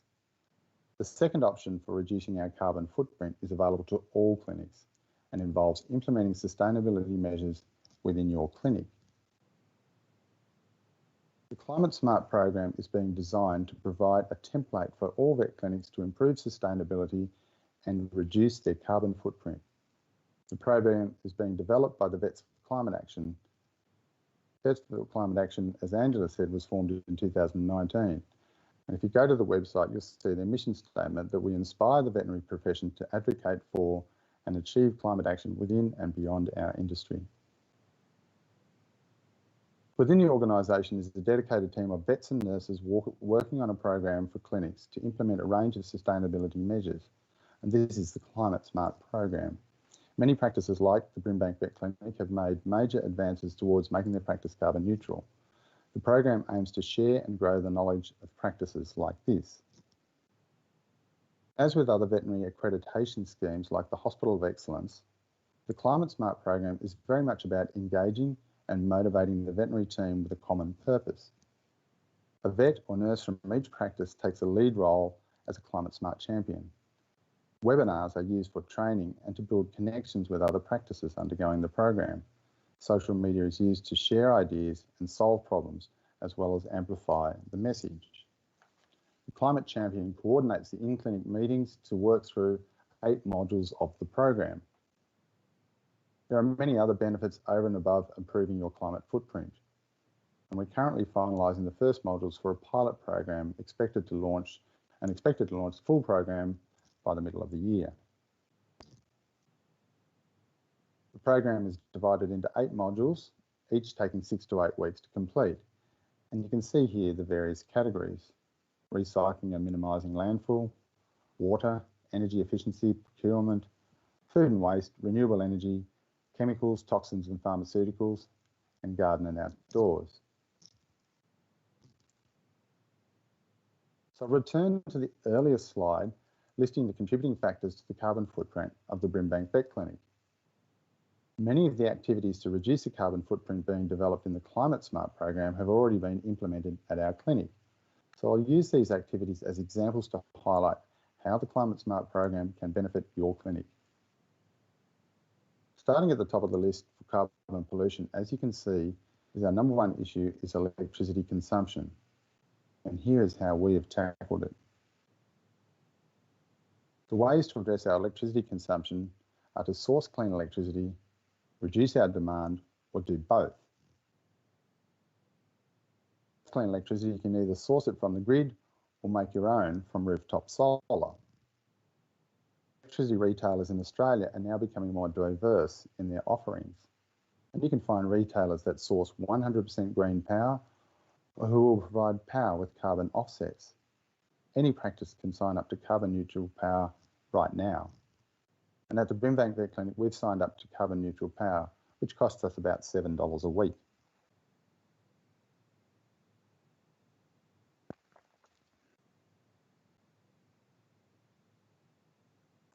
Rooftop solar is the other way to source clean electricity. And at the Brimbank Vet Clinic, we first installed 10 kilowatts of rooftop solar in 2014. And since then, the price of installation has almost halved and the quality of panels has increased. We added a further 10 kilowatt system in 2018 and then completely maximised our available roof space with a further 10 kilowatts of panels in 2020. And I'll draw your attention here to the red arrows, which highlight the large portico at the front of our building. And this was part of the original design intended to serve 2 purposes. Firstly, to provide an open, inviting shelter for clients on arrival. And secondly, to provide additional roof space angled towards the winter sun, ideal for more solar panels. And you can see here we've gained 18 additional panels on the roof of the portico. The cost of rooftop solar continues to come down and the payback time is now less than 5 years. Not only does it supply our clinic with most of our power, it is also an additional source of revenue as we sell the surplus power back to the grid. Rooftop solar is ideally suited to vet clinics as most of our power use is during the daytime when the power is produced. We have plans to add a battery in the future which will enable us to provide all of our power needs 24 hours a day for most of the year. And in the future we'll be able to sell stored power back to the grid at a premium during times of grid shortage. However, our electricity market has not evolved to this level as yet. Recent purchases of electric vehicles has enabled us to take advantage of surplus daytime power. And here you can see a graph from our power supply companies showing our daily use and production. The yellow bars indicate the amount of power sold back to the grid after we have supplied our own needs. And the large green arrow here is when the new system became fully operational at the end of December last year. You can see how much surplus power we now produce. Our power bill for December was $320, while the bill for January, when the system was fully operational, is a credit of $36. And here is our power bill for January just gone, and you can see the yellow bars indicating the massive surplus of power for the month. And I'll also highlight here that just in one day we had a surplus of 196 kilowatt hours, which is enough to power an electric vehicle for 1,200 kilometres. So this is just one day's surplus. Now let's look at the strategies to reduce demand for power.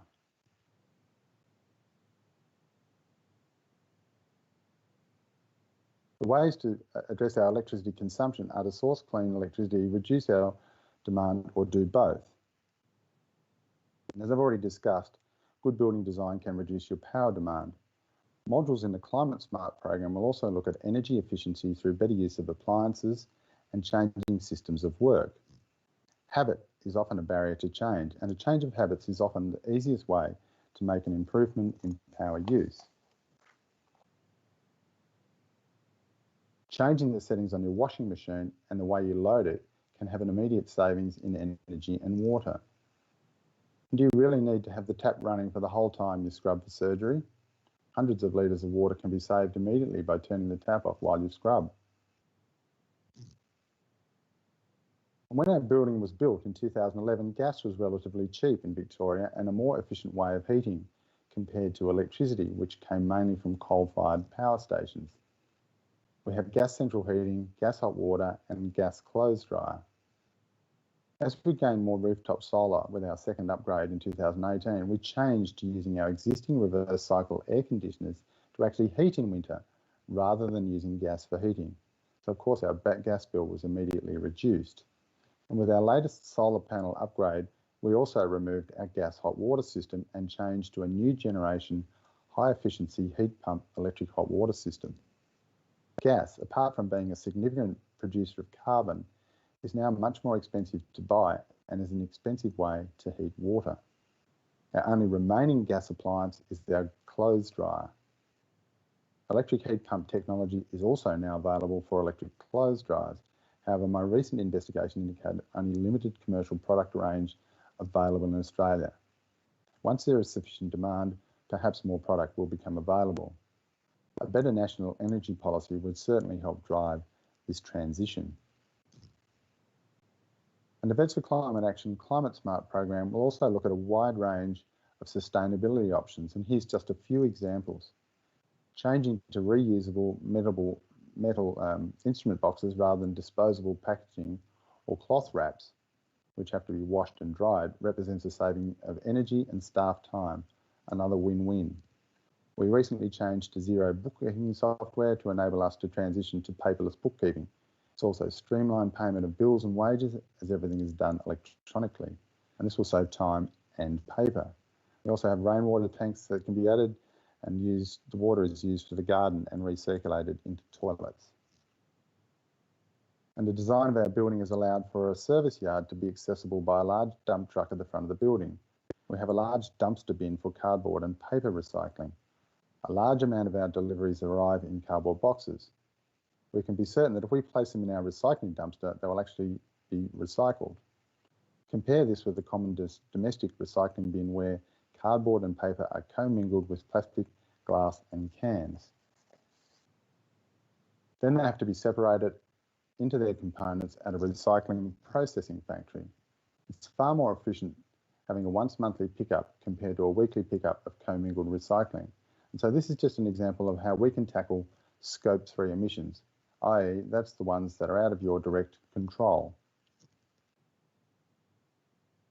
And when we constructed our building in 2011, T5 fluorescent tubes were considered the best option. The technology has moved quickly in the last few years and LED lighting is now a very much more efficient option. This is another example of how the rapid improvement in technology can provide new opportunities, so it is important to keep open mind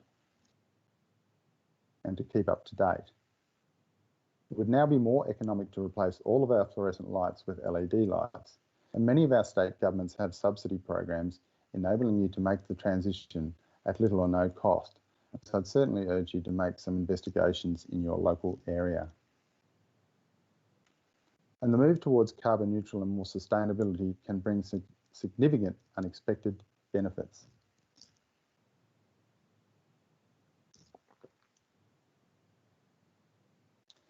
After electricity consumption, vehicles are the next biggest contributor of carbon on our list.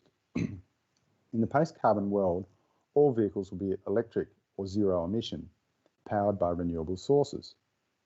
This is the direction we are headed. And unfortunately in Australia, there is limited availability of affordable electric vehicles. However, this is expected to change in the coming years. With more demand for electric vehicles, there will be encouraged the establishment of better infrastructure and more purchase options. And there are many benefits of electric vehicles over internal combustion vehicles. Simply, they're more fun to drive, they're cheaper to run, and have zero emissions. And in a recent article on electric vehicles in The Guardian, and I'll quote, electric cars are quieter and have faster acceleration, and rapid mass adoption will be increased by the fact that once motorists have one, they will not want to return to a petrol or diesel vehicle. One of my business partners and I recently purchased Tesla Model 3s.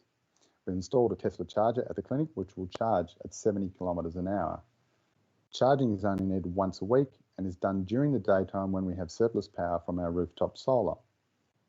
The $8 charge cost that I've indicated here is actually an opportunity cost, i.e. the surplus power going into the car would have otherwise gone into the grid at half the retail price. And in my first 5,000 kilometres, I've spent less than $100 on charging.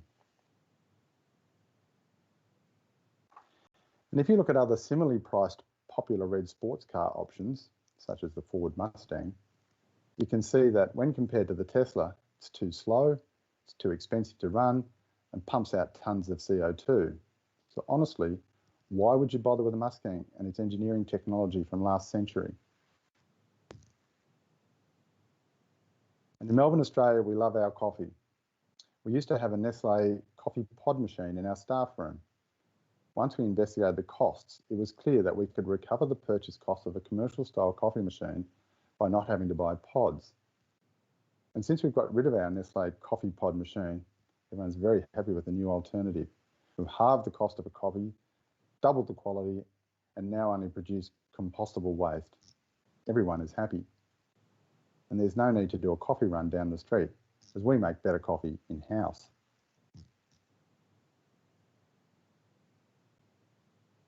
Here's my summary. Net zero by 2050, we need to get moving now. You can use an online carbon calculator to assess your footprint. Good environmental design offers huge opportunities if you get the chance to rebuild. All practices can implement a carbon neutral and sustainability program like the Vets for Climate Action Climate Smart program. And there are lots of expected and unexpected benefits that will bring a new energy to your team.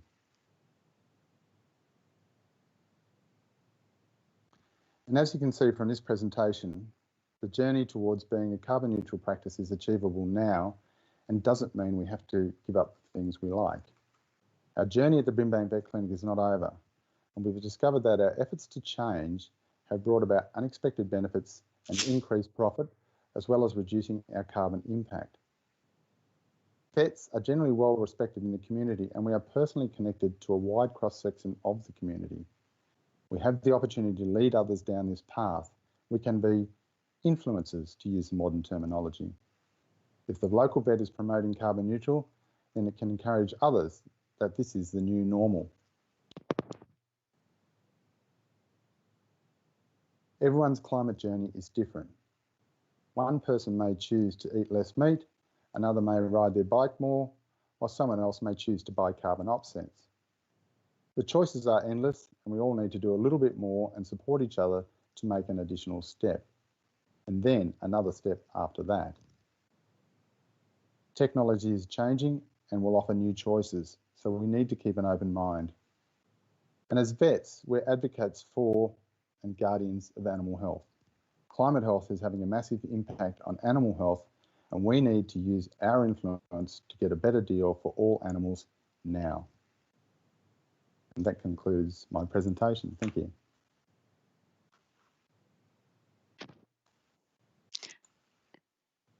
Alex, may I now go back to the two questions to finish up? Sure.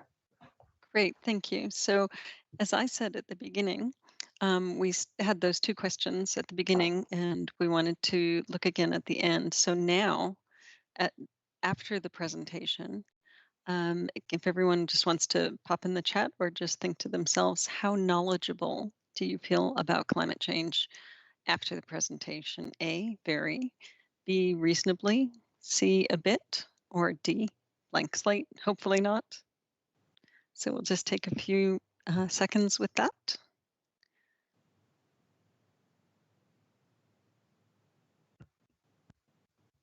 There are more A's this time. Yes, thank you. And then possibly even more importantly, your feelings about the subject of climate change.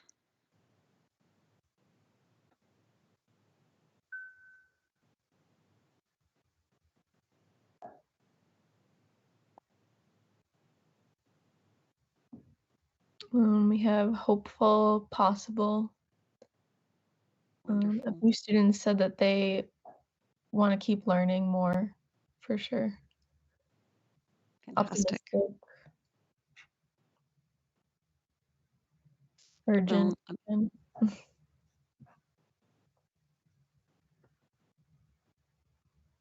True. Still urgent, but we are hoping to see a little bit more the sense of empoweredness, that we're still worried, for sure. Jeremy and I are still very, very worried, but by learning about climate change and being active on it, it does make us feel better that we're at least taking action on this problem, and we hope that for the participants that it helps them to feel more empowered and possibly, hopefully not as overwhelmed, but a little bit more hopeful.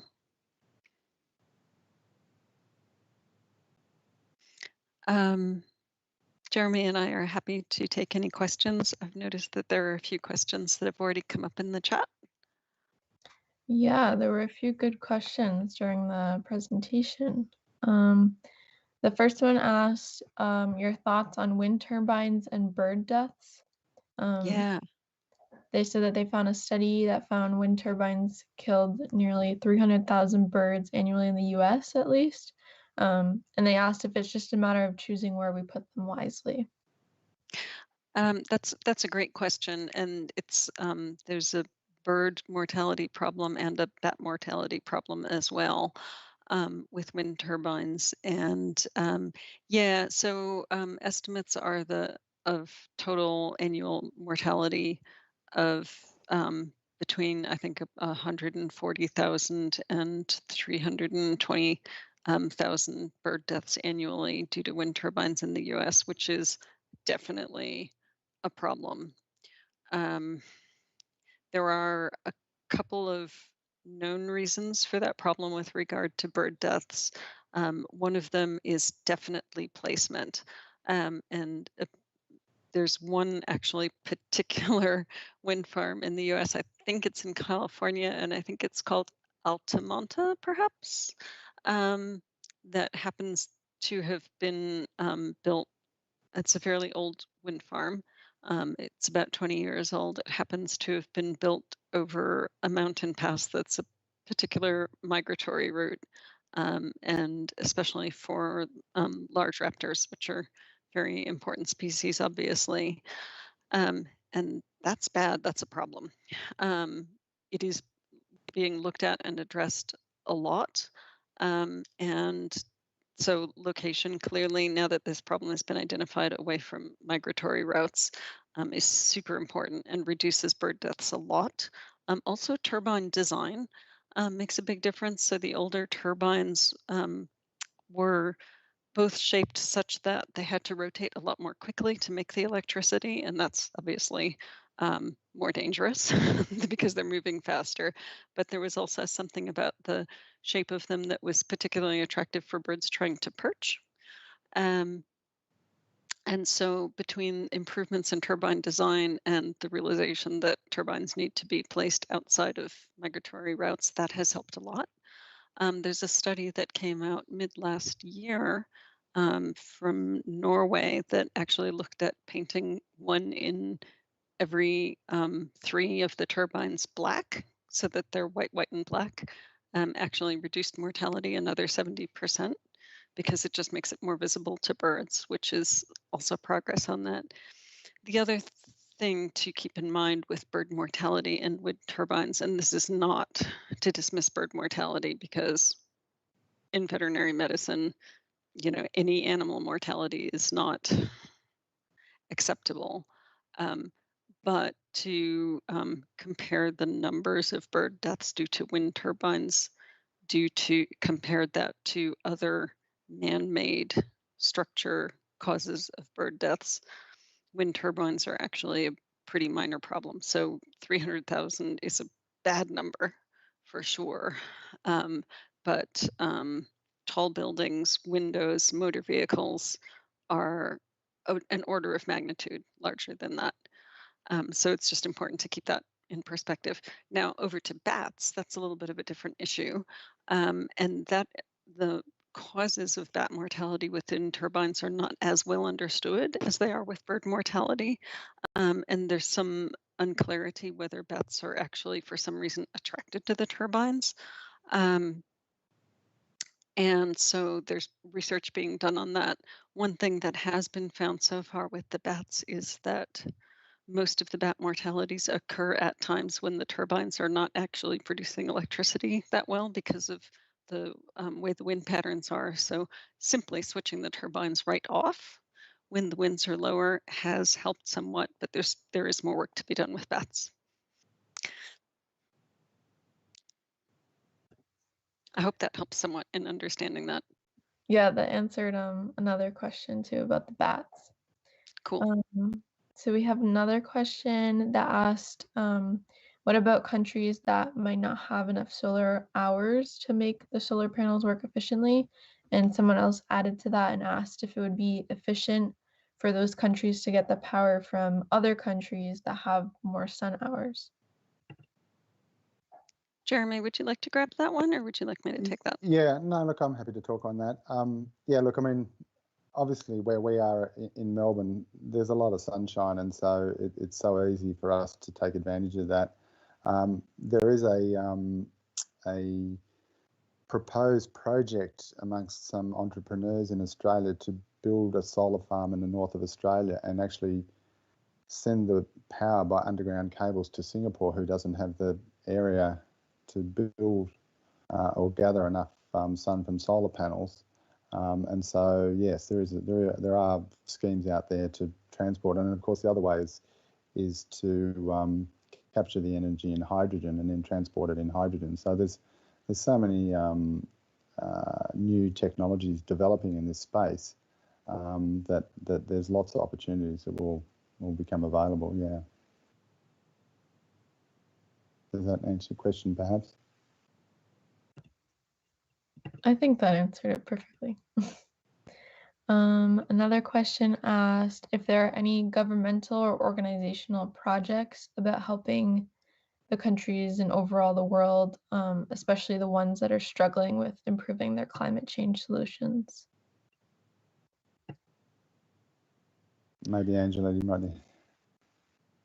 Yes, I think that part of the UNFCCC process, the United Nations Framework Convention on Climate Change process, is to form international agreements on not only climate change mitigation, so every country in the world agreed peacefully, which is a good thing, to work towards mitigating climate change and, in fact, to strive to limit warming to 1.5 degrees C through independent, nationally defined contributions, but also to the formation of a climate fund to assist developing countries in achieving both mitigation and in achieving climate resiliency, which is resilience is a popular term now for adaptation. I think it sounds a little friendlier than adaptation. But so there are proposals on the table in the context of the UNFCCC process for international funding. Does that answer the question?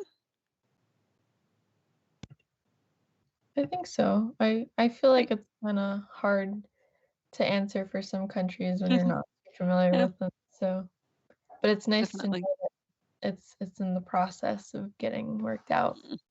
Too slow, of course, but yeah. I think we have time for one more quick question. Someone asked what your thoughts on eradicating pathogen vectors like mosquitoes using the release of a sterile population, and if there would be any consequences to the ecosystem. Jeremy, do you want to comment on that? Not really. It's beyond my level of expertise, I think.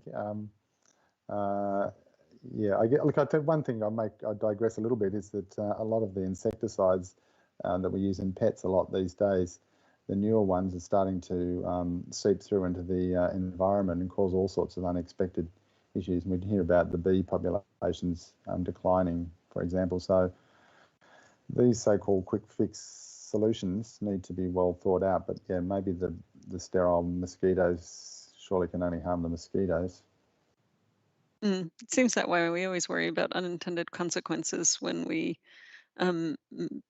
manipulate the environment or manipulate the web of life, but I don't have any expertise on mosquito management specifically either, so.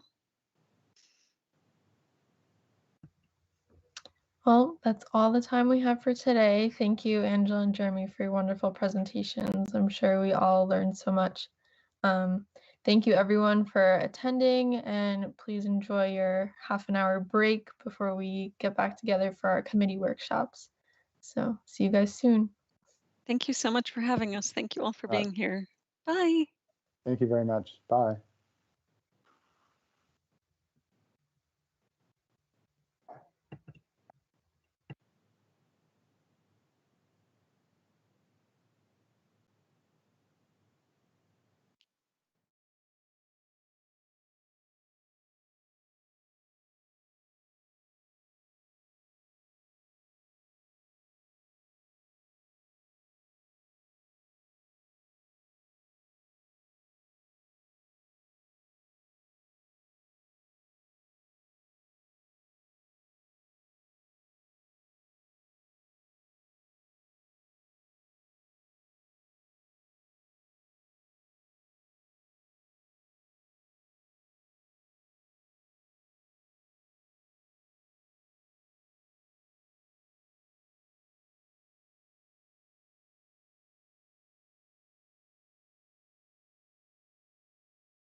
Ina, I don't understand how I can allow people to speak. Once they have raised their hands, there is the 3 dots that appear or are in the attendee list. Like when you look at the people, and then there's when you go to a name, you can see now Lar. She has her hand up. She's helping us do this. Now you can try to unmute Lar. Wait, thanks, Laura. Oh my God. Oh, yeah, now you need to unmute yourself and then you can speak. Hello.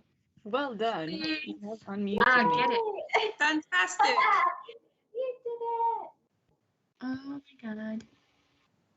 All right, and now I'm gonna make sure she can't speak anymore. Alrighty. Exciting.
Hi everyone. So I would love for all of us to just wait for a little bit longer until we have just a couple more people, and then we can get started. I would say about like 2 minutes. Thanks for being here so on time though. It's very much appreciated.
All right, I think we can get started now. So Ellen, do you want to take the floor?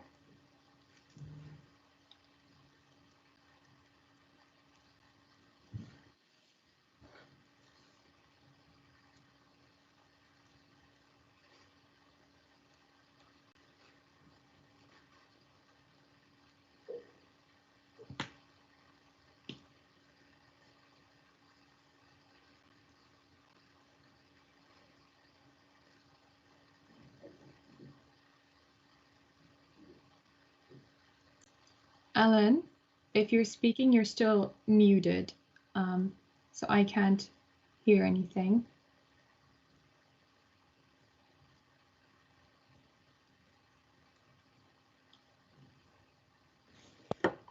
Oh, someone muted me. Sorry.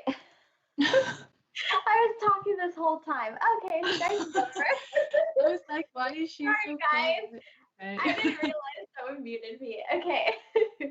So this is going to be the nominee hour. So I'm just going to go through the outline of what that looks like. Okay. So we're going to have our nominees, and this is in order of how we're going to present them. We're going to do questions and discussion.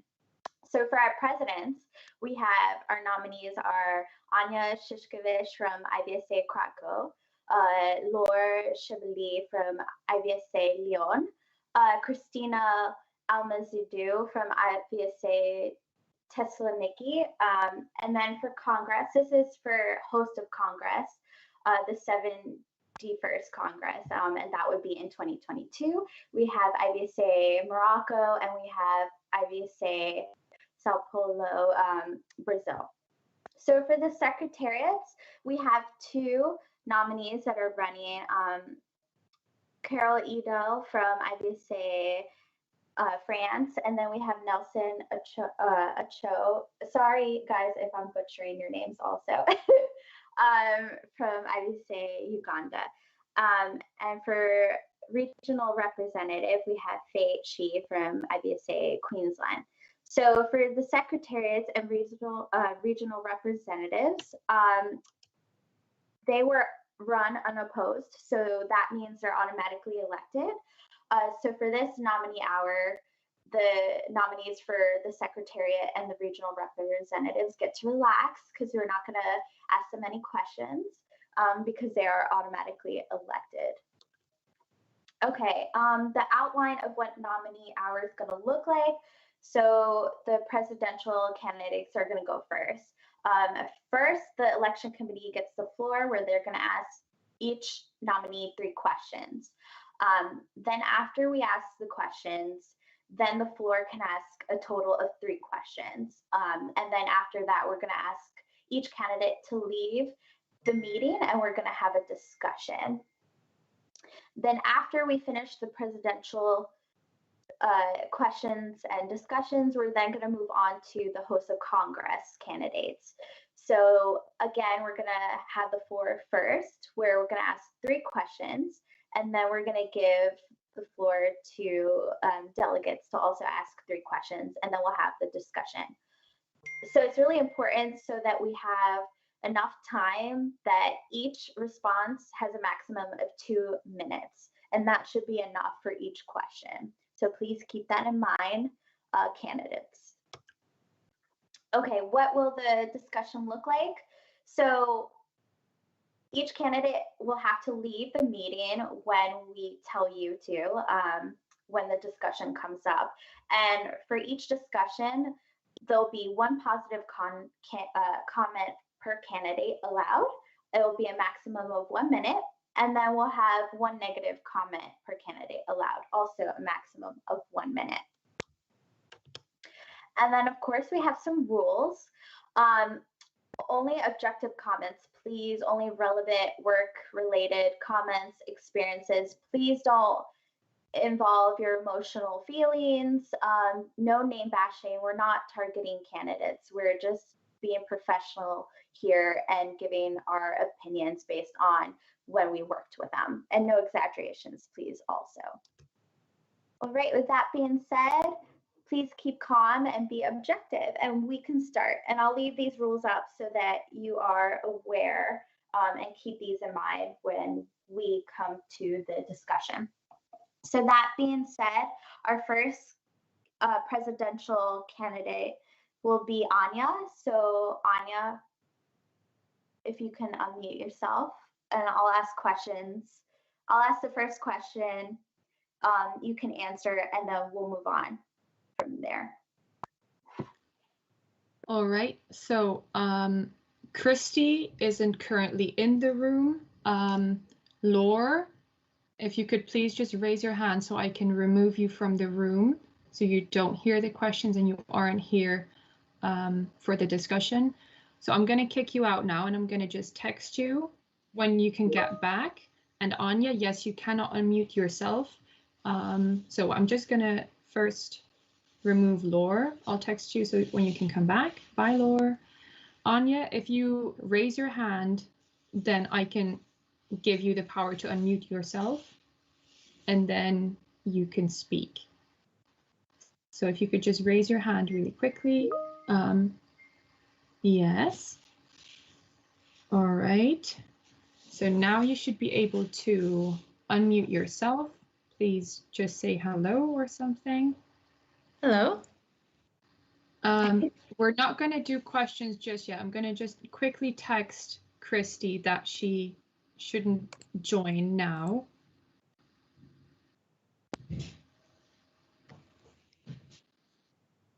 Oh, now she's in the, oh, she's in the lobby. I'll just leave her in the lobby. Okay, perfect. All right, so no one from the presenters. Please, no one should allow Christy. Thank you. All right. As long as she's in the lobby, I can keep an eye on her. And then, oh, I think she just left. Let me double check, because she's not allowed to be here, obviously.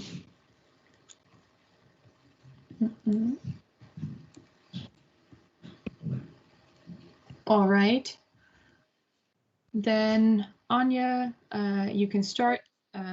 As Ellen said, 2 minutes per answer, which should be more than enough. So I'm sure you'll do good. Sorry, can you hear me? Can you confirm that you can hear me? Yeah, Yes. we can hear you. Okay, perfect. And we can see you. All right. Good luck.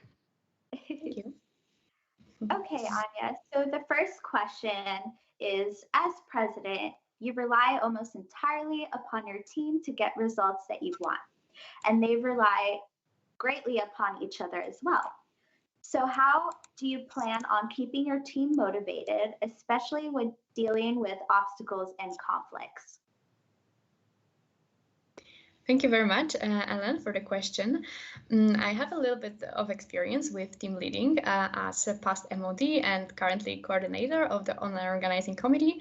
So from those positions, I've learned that the most important in team is a good communication. I can also not highlight enough how important are team building sessions. I think IVSA officials had never had this many team building sessions like this year, thanks to Merel. I think she's doing an amazing job here, and I would definitely like to continue because this is really bringing a good effect to IVSA.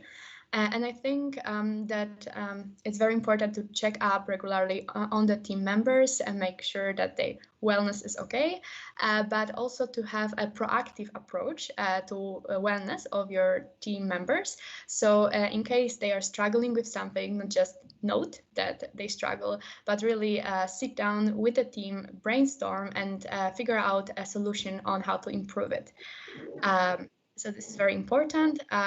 Obviously, the meetings together with the team are also very important, and making it clear for everyone what are their tasks and responsibilities to organize their work and make sure everybody understands clearly what are the expectations of me as a hopefully president and the team itself from each other, and also if somebody cannot handle this amount of responsibilities, to make sure to lower the amount or support this kind of team member with the tasks to make sure everyone is happy and then they are also motivated to work for IVSA. Okay, perfect. Thank you. Okay, so the second question is, what would you consider a president's 2 most crucial characteristics in order to be a successful leader? Please elaborate on how you would use these qualities as a president. I think first, the most important characteristic is to be easily approachable, because the president must be a team leader. As I previously mentioned, it's very important to keep a good communication within the team. It's very important to know if team members struggle with something, personally, with their wellness, but also with work. And in order to do that, you need to ensure that there are no conflicts between you and team members or within the team. And to do it, you need to basically check up with your team members and make sure to solve all this kind of possible conflicts. Also, it is very important to stay objective as much as possible and not bring it on the personal level. So even if we are friends within the team, just keep it outside of IVSA work and try to be objective and neutral in this kind of situation. And I think I have this kind of experience by being currently trust and supporting our current officials. Another important skill that presidents should have is good ability to communicate with the partners, present ourselves externally, to be able to approach our partners, to be able to present what IVSA have to offer, to be confident about our projects, and this kind of communication skills is also very important. Okay, and so the last question is, As president, it is your sole responsibility to represent IVSA to our global networks of partners. What is your plan to ensure our partners or potential partners continue to see IVSA's values? And what actions will you take to ensure IVSA remains relevant in the ever-changing world? I'm really happy, Ellen, that you are bringing an ever-changing world here, because we have the situation where when there is a global pandemic, and many people see it as an obstacle towards communication with our partners, but I see it rather as an opportunity for IVSA. So currently, because of the global pandemic, everybody became more active on a virtual level.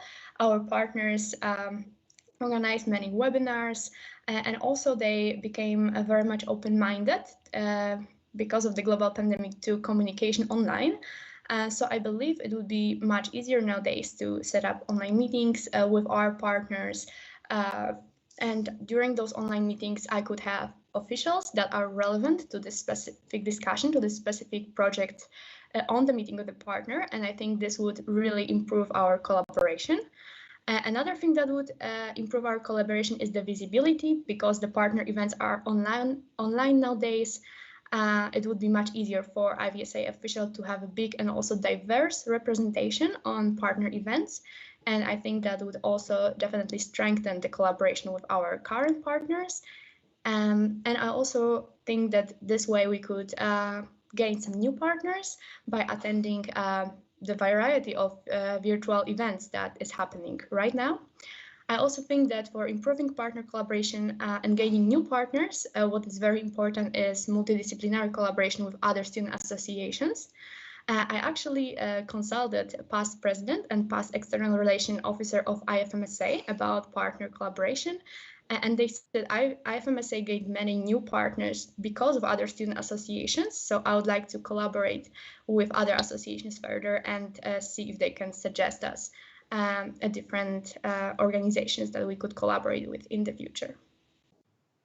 Okay, perfect. So that was the last question for the executive committee. So now we're going to accept 3 questions from members. So please raise your hand if you have any questions for Anya, and they're going to unmute you and you can speak and ask questions, okay?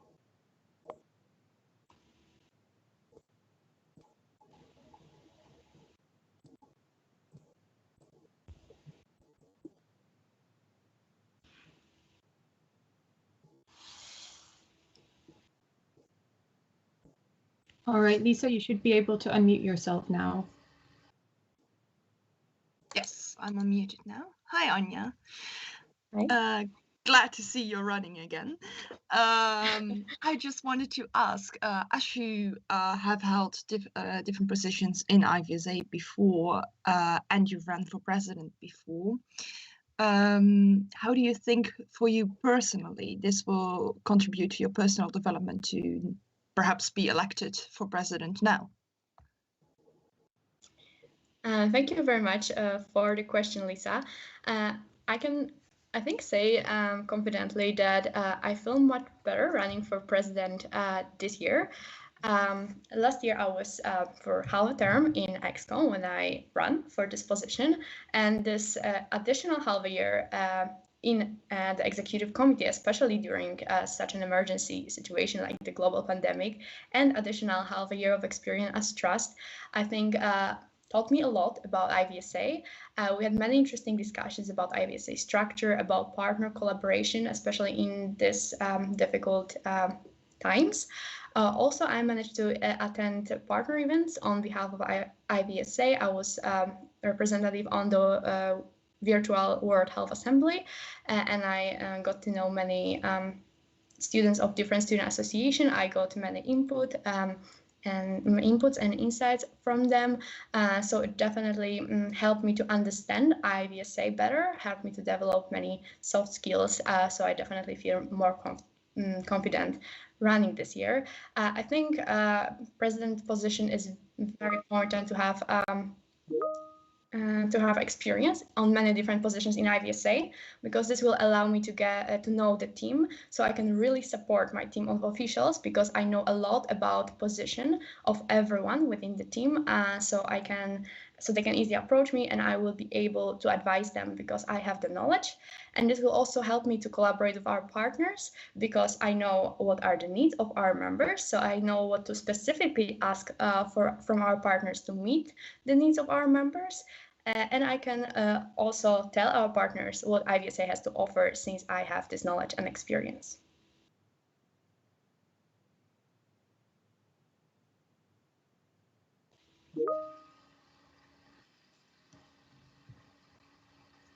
All right. There was a hand from Hermione, and then from, I'm not even going to try and pronounce it because I feel like I'm going to really ruin your name.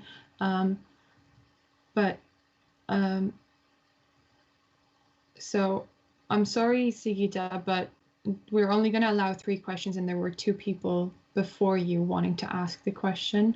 So Viba, I'm so sorry.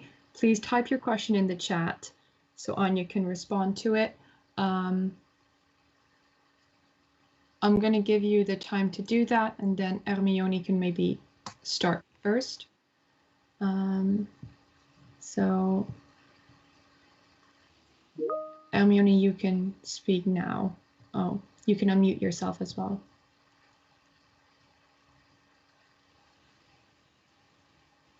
Oh, her mic is not working. Her question is, Anya, what are your ideas for the upcoming term? So I believe Sigita's and Hermione questions are sort of the same. Should I treat them separately?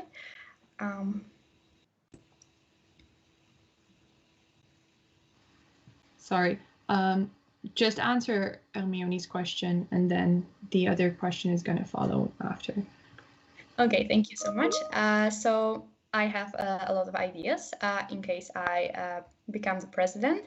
My ideas focus around 3 main areas, and this would be improving our partner collaboration, improving the structure and work of team of IVSA officials, and improving involvement of our members. As MOD, I established IVSA regions, and I would like to further develop this idea, including establishing regional partnerships with veterinary and public health organizations, seeing how we can collaborate also with our current partners on the regional level. I think it's very important because the opportunities that IVSA Global provides to our members would be more suited to the needs of our members from every region, and this would definitely improve our inclusivity and the diversity in IVSA. I also think that supporting our MOs in traveling and attending IVSA events when the travel restrictions will be lifted, it's very important also for improving the inclusivity in IVSA. Even though the travel restrictions may not be lifted during the next term, I think it's very important to already start planning on how to support our members in the future in this area. So I would also like to increase the number of virtual opportunities, both during the global pandemic and afterwards.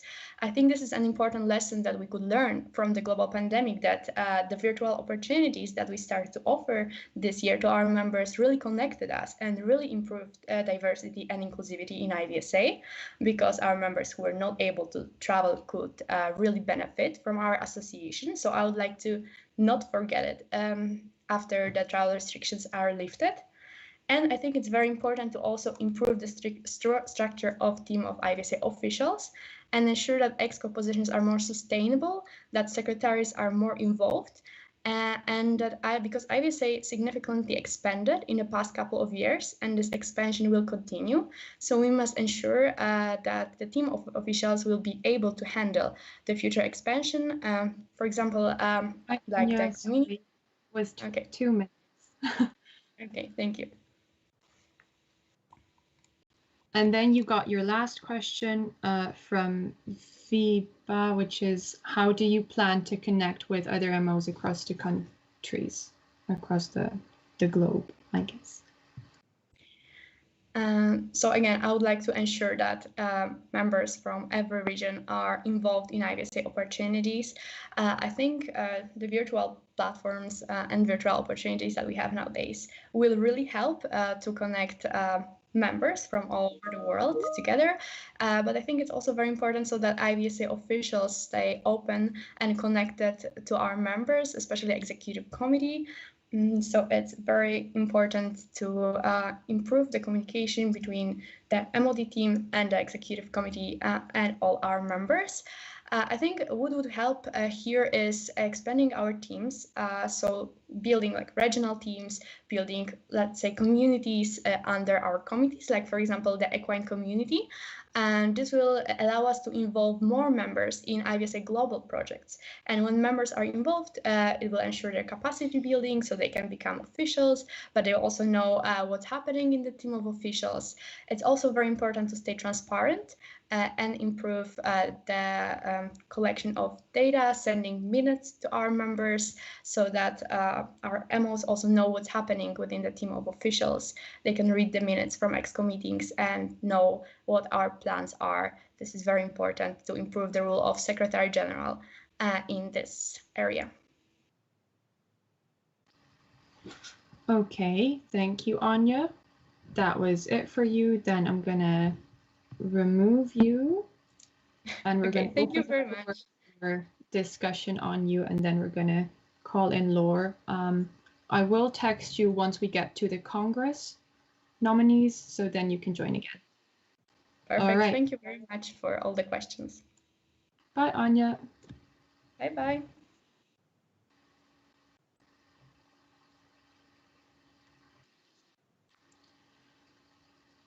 All right. Now we've received at the discussion part.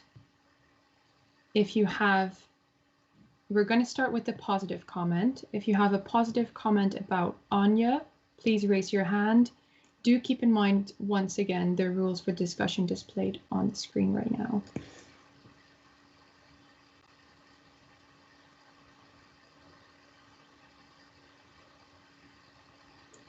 All right, Hamza, I'm going to allow you to unmute yourself or not.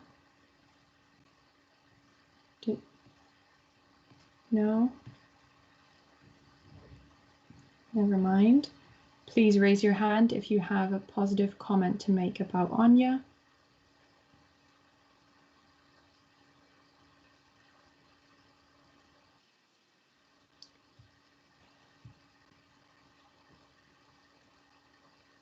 All right, Maria D, I got your hand first. So sorry, Vincenzo.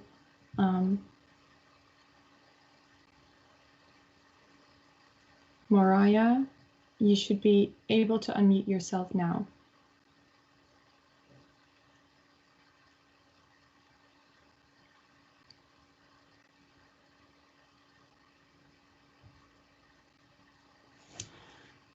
Mariah, can you unmute yourself?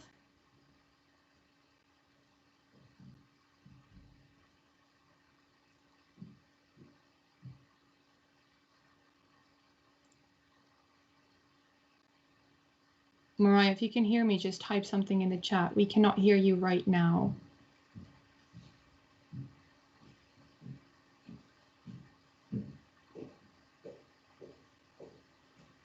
All right, I'm gonna just go over that and give Vincenzo the floor. Vincenzo, you can unmute yourself.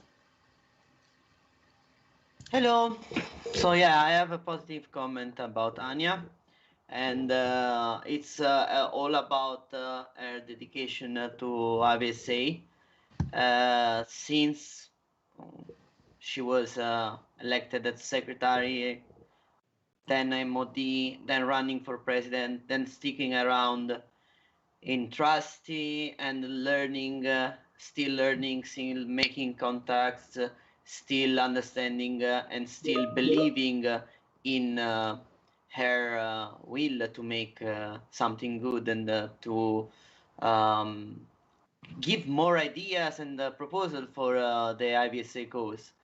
So this resilience of her make her a valid candidate, and yeah, that's why I'm very positive about her running for a president. Thank you, Vincenzo. That was well under 1 minute. I'm now going to open the floor to a negative comment about Anya. If you have anything negative to say, please raise your hand.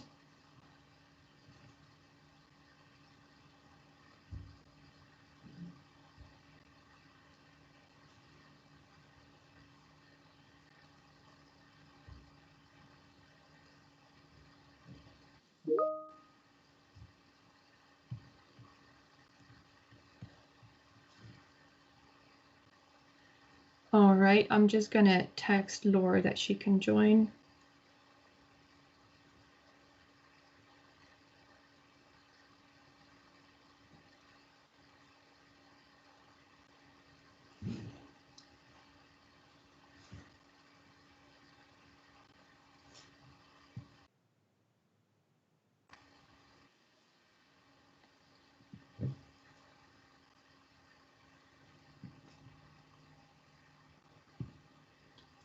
Hi, Laura, welcome back. Please raise your hand so I can allow you to unmute yourself, and then Ellen's going to go and ask you some questions.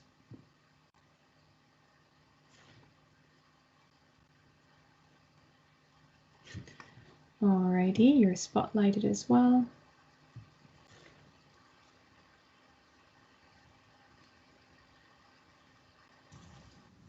Hello, everyone. Hi, Laura. Glad to have you.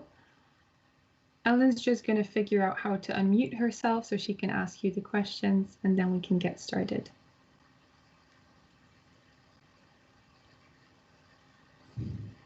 Okie dokie. All right. So I'm going to ask you 3 questions.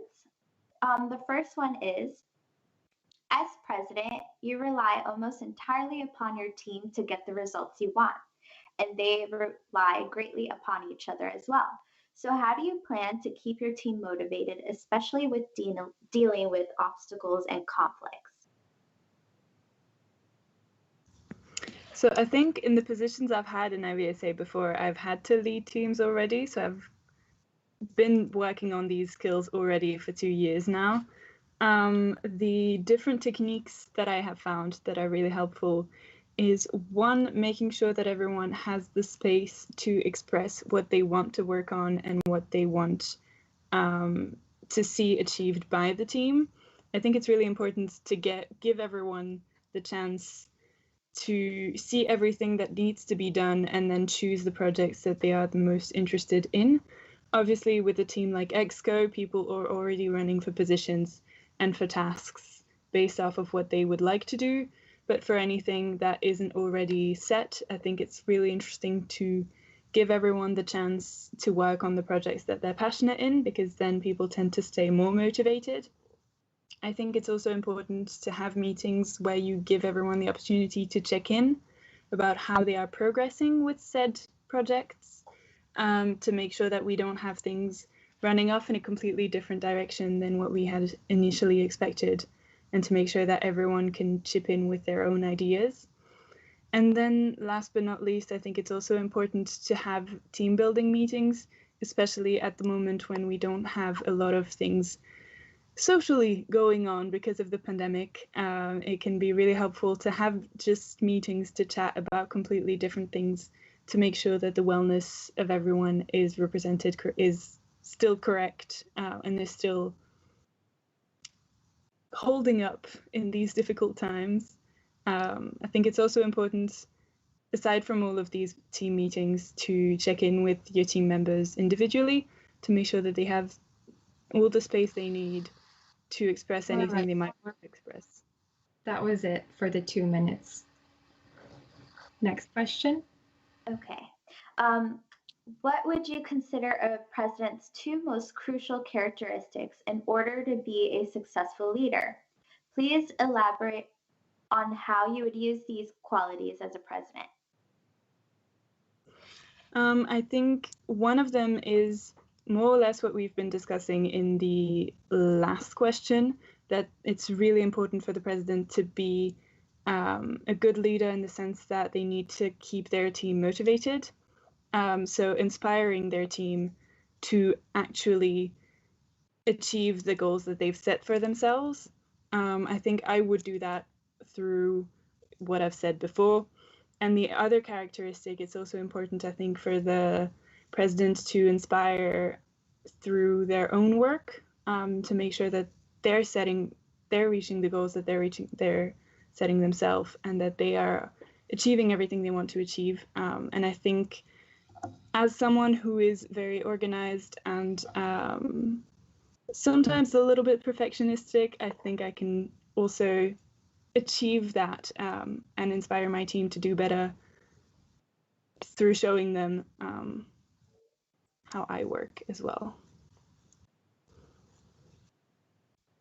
Okay, so the last question is, as president, it is your sole responsibility to represent IVSA to our global networks of partners. What is your plan to ensure our partners, or even potential partners, continue to see IVSA's value, and what actions will you take to ensure IVSA remains relevant in the ever-changing world? So I think the key point here is communication. As long as we're communicating properly with our partners about all of the wonderful projects that we have in IVSA, I think it's going to be pretty obvious to them why we're relevant. And I'm pretty good at communication, and I'm pretty good at seeing what angle would work best with what partner. I think the different partners we work with have very different sets of goals for themselves, and I think it's important in our communication that we highlight the most important points for them in our association. I think it's also really important to keep that smooth communication, be it through emails or through meetings, to make sure that everyone's expectations are clearly laid out and that we can meet those expectations as efficiently as possible.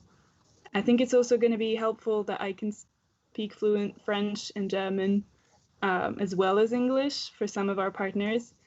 And I think definitely I'm thinking of some partners in particular with whom that would be helpful. Okay, thank you. So we're done with the questions from the committee. So we're going to open the floor now to members. So we're going to have 3 questions from members, and then I will mute myself and let Merel take care of that. Thank you, Ellen. All right. First up is Jacqueline. I have allowed you to unmute yourself, so you can speak now. Can you hear me? Yeah, do speak up a little bit. Okay. Hi, Laure. How do you think your work with some of IVSA's partners as European regional representative gives you an advantage as president? Well, as European regional rep, I've already had the occasion to meet some of our partners and to work with them, and I think it's taught me a lot. For some of you who might not know, IVSA is part of a formation of associations around veterinary education in Europe. So we work very closely with the Federation of Veterinarians of Europe and the association that does the accreditation for vet schools, as well as the association that does the accreditations for the boarding schools. And I think working closely with these large senior organizations has taught me a lot, because they, in terms of the way they communicate and the sort of things that they expect from us, I think I am well prepared to deal with more of our partners on a global scale after having had that experience through meetings and reports and projects that they've asked us to participate in. All right, thank you, Laure. Then the next question is going to be from Aya. So I'm going to allow you to unmute yourself.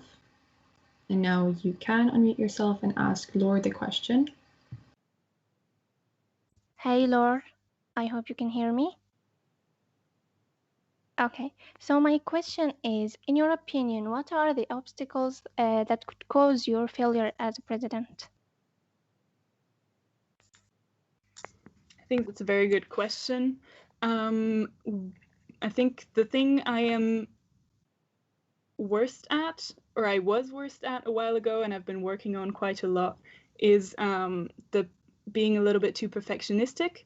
And I think I have grown very aware of that, and I have been working on it throughout my past years leading teams, and I've learned to let go of more projects, to delegate more, to also have expectations that are more realistic when it comes to the work I can do and the work I can't do.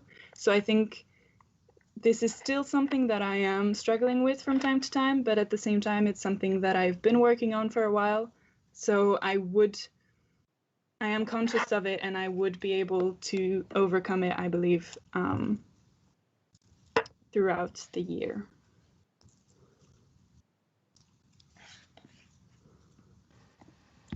All right, thank you, Laura.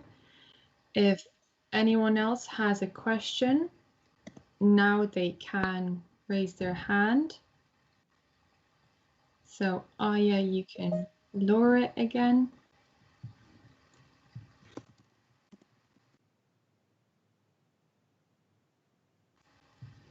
All right, question from Brandon. Oh, no. Oh, sorry, Brandon, I lowered your hand instead of allowing you to unmute yourself, so you're gonna have to raise it again. Thanks.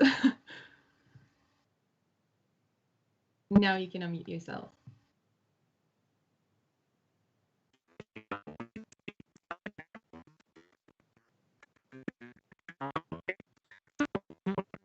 Brandon, what? We can. Oh, try again. Can you hear me? Yeah, can you now hear we me? can. Okay. Yes. Oh, it's okay. I made fun of you. Oh. Anyway, No. Laura. So, Exco always has various levels of stress throughout. Brandon, can you type the question in the chat? Oh, fine. I hate Microsoft Teams. I'm so sorry. Sorry to do it to you.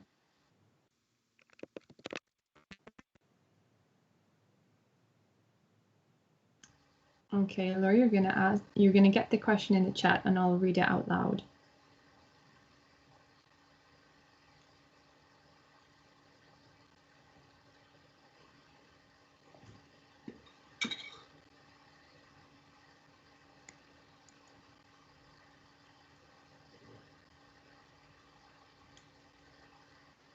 Might take a while.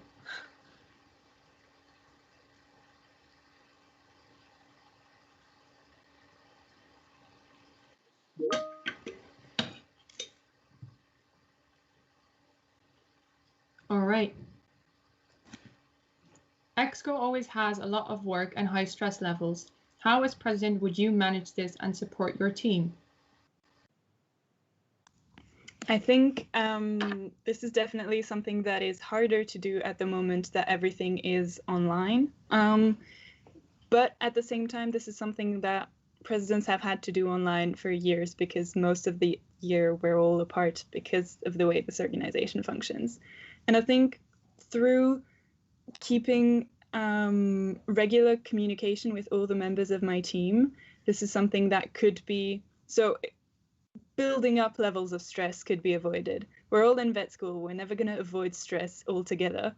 But I think if I make sure to stay in regular contact and to check in regularly with all of my team members, they would have the space to express this, and then if actions needed to be taken and some tasks needed to be redistributed to lighten the load of one team member for a while, or things like that, that could be done, and that could avoid things degenerating further. I believe through efficient, regular communication, we can avoid the catastrophes. The stress is still going to be there, but we can minimize it.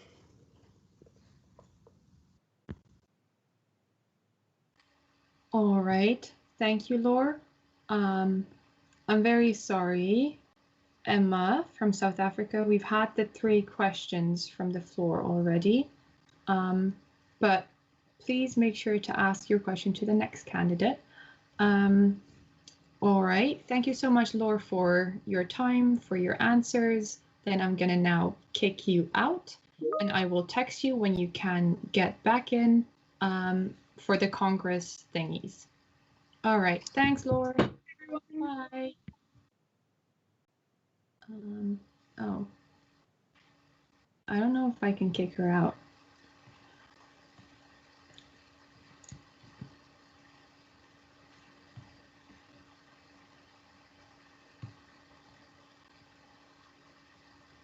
She's gone. All right. Now I need to text Christy. Oh, we still have the discussion. Sorry. All right. We're going to start once again with a positive comment about Laura. So if you want to make a positive comment about Laura, please raise your hand. Once again, I'm going to remind, all right, we have Konstantina. A quick reminder that it's only objective comments, only work-related, and no personal feelings, name bashing, or exaggerations. 1 minute in total. Okay, thank you. You can hear me? Yes, perfectly. Nice. What I wanted to say is, as part of the board of IVSA Thessaly, we had some problems at some point, and we needed help. So we discussed them and had a video call with Laura, as she was our their representative, the Europe representative. And we were so stressed, and it was like, at least for us, for my team, we were like super stressed and kind of lost. And she had she was calm enough to help us and finally find a solution in something that we couldn't do alone. So even with stress, I think she will find a way, and that's a pro that she has, and it really helped us. So I guess it would help the whole community. Thank you. All right, thank you so much for your comment. Then I'm going to open up the floor up to a negative comment to be said about Laura. If you have a negative comment, please raise your hand now.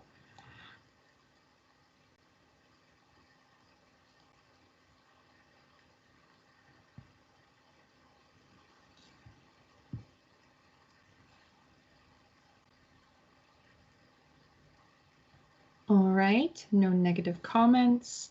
That is great. I have texted Christy and she's going to try and join now. So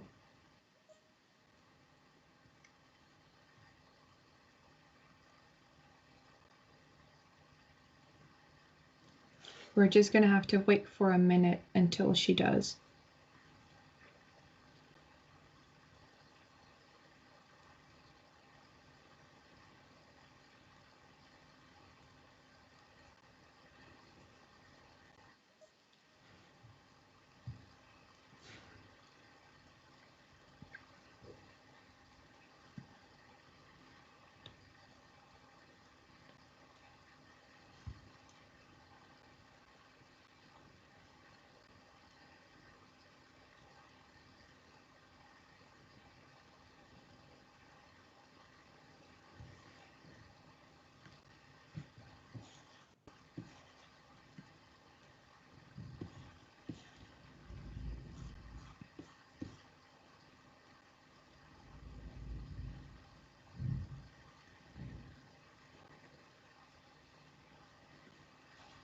Christy was having some technical difficulties before when trying to join, so we're going to wait just a few more minutes. Otherwise, I'm going to try and just call her and get her to answer those questions via the phone.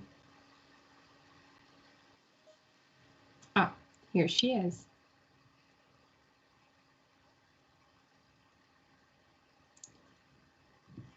Hello, Christina. I'm gonna very quickly try and find you.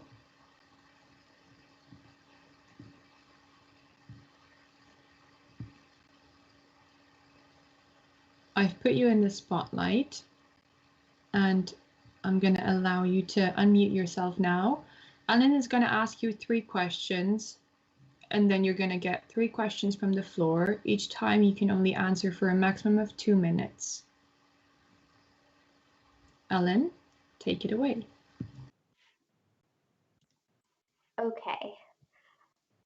Okay, so the first question, Christina, did you see if your mic is working?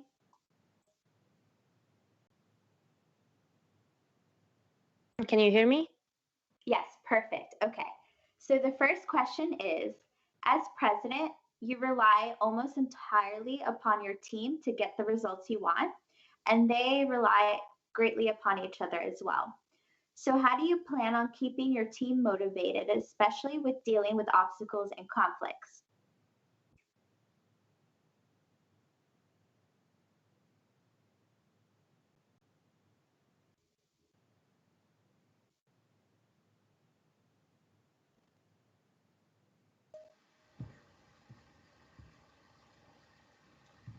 All right, Christy left.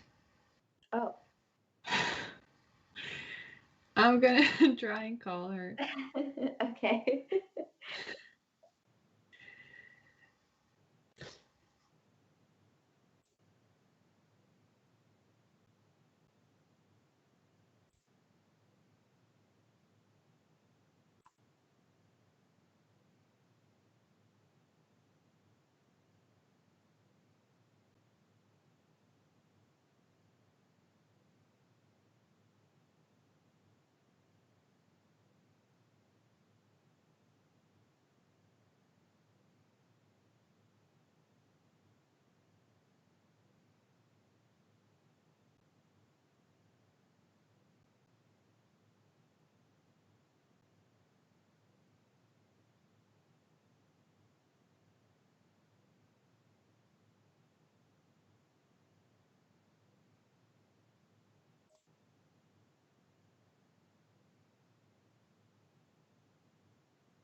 This year, get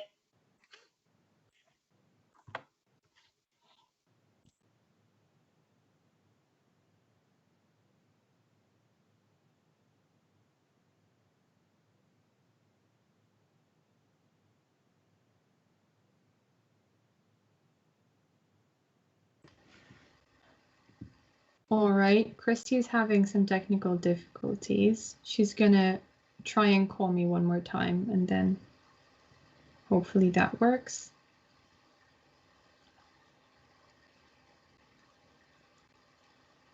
Or try and join. I don't really know myself.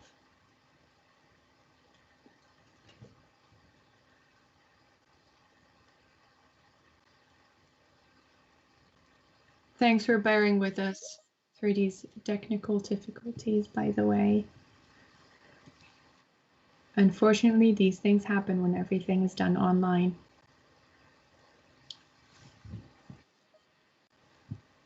Okay.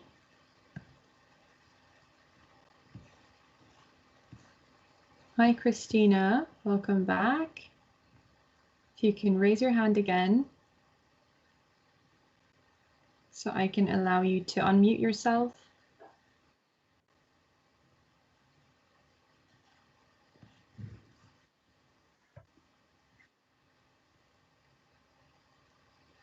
Oh, she's gone again. I just let her in.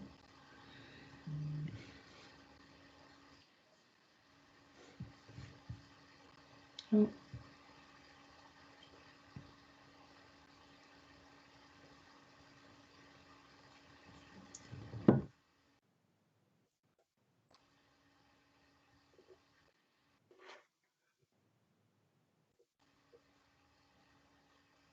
Every time she joins, she just keeps automatically leaving, I think due to unstable connection. I'm gonna call her. Nummer is niet in gebruik. De verbinding. Give me a second.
Merel, is that you? Hi, Christy. Can you hear me? Oh, yes. Now I can hear you clearly. All right. Can you try and just say something so I can check if the people on Microsoft Teams can hear you too? Okay. I can hear you clearly, but I didn't hear anything about questions because my screen turned black and I just logged off. All right. Can someone on Microsoft Teams please confirm that they could hear Yes. what? We can hear her. Right. Thank you. Okay, so Ellen is now going to ask you questions. Thank you guys so much for all your quick answers. Ellen's going to ask you 3 questions. Then there's going to be 3 questions from the floor. A maximum of 2 minutes per answer. Ellen, go ahead with the first question. Okay, so the first question is, as president, you rely almost entirely upon your team to get the results you want, and they rely greatly upon each other as well. So how do you plan to keep your team motivated, especially with dealing with obstacles and conflicts?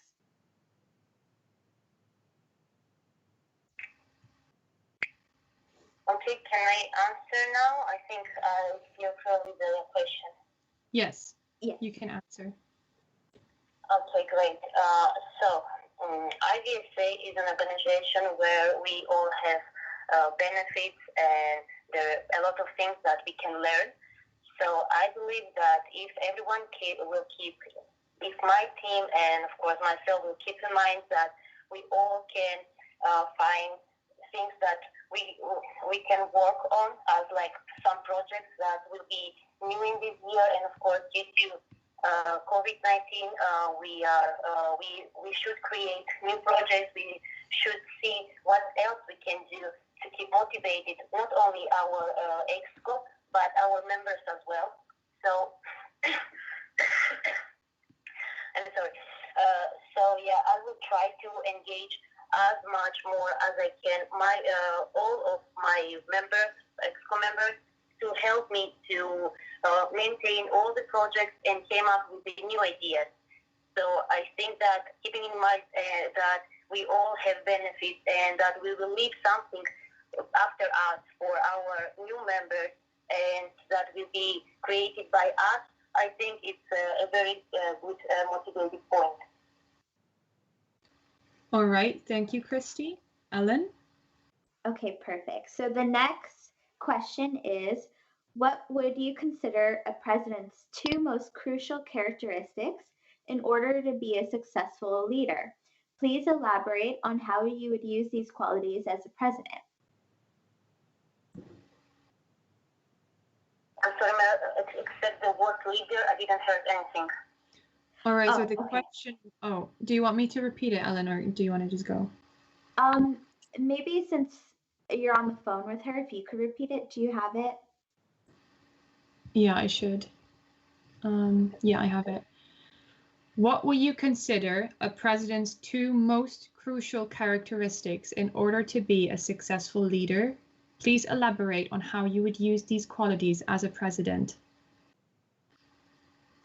Okay, first of all, open-minded, because our members are all around the globe. We all have our own hobbies, our own thoughts, and we are students from a different background, from a different university areas and so on. So I believe that the president must be open-minded, must hear what the members of our organization want, what will benefit our members of our organization, not only locally. Like I think that we have to look more on all the areas to find benefits for all of our members. Try to find sponsors and partners where can benefit all of our members. So I think that an open-minded president is something that it's a must for this position, because veterinary education is not about only, for example, pet animals. There is a wildlife, there is aquatic, there is One Health. So there is many areas that must be involved and must be realized for our members. And the second, it must be, I think, like time and motivation, because if you don't have time and motivation, you will leave IVSA for the second part. For me, IVSA, it was like most of the last years, most of the past years, a priority, because I'm trying to engage as much people as can, even people who are not like the presidents of their chapters or any committee members, but I want to see more people engage and involved, because I think that from the past few years we have all right, Christy, sorry, the 2 minutes are up, so I'm going to have to cut you off now. Okay. Okay, and then the third question, Ellen? Okay, so the third question is, as president, it is your sole responsibility to represent IVSA to our global networks of partners. So what is your plan to ensure our partners, or even potential partners, continue to see IVSA's value? And what actions will you take to make sure IVSA remains relevant in the ever-changing world? Okay, I'm not sure if I heard the second part of the question. I heard only about the partners. Now, please, can you repeat? Yeah, so it is, what is your plan to ensure our partners or even potential sponsors continue to see IVSA's value, and what actions will you take to ensure IVSA remains relevant in an ever-changing world? Okay, so about the first part of the question, first of all, we have members from globally, from all over the world. We had already many projects, and we already have a lot of sponsors. So we already have quite very famous sponsors, and showing our projects and things that we have done as an IVSA, and that we are a global organization, that we are really have people who are involved with IVSA in many countries. I think that is a good reason for any sponsor or potential partner to get involved with us.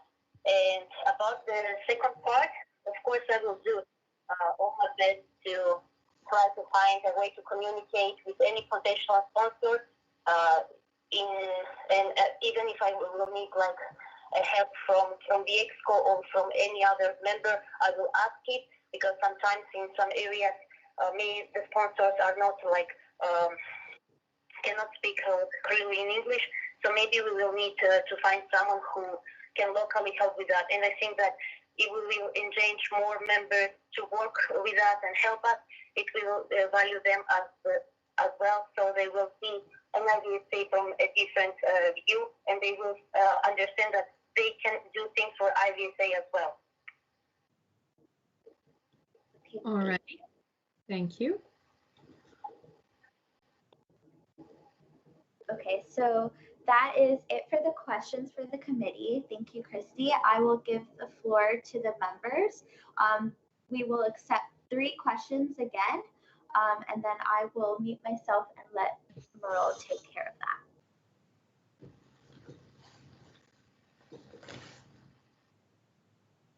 If I understood correctly, I will have 3 questions from the audience, right? Yes, I have the first question coming in now. Emma, I have allowed you to unmute yourself. So please unmute yourself and ask the question.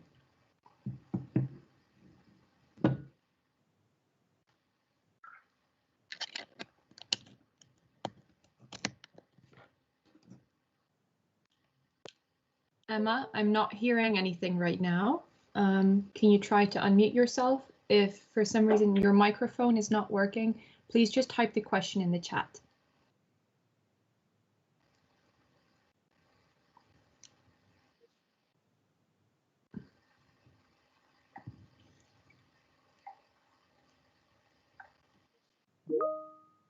All right, she's going to type the question.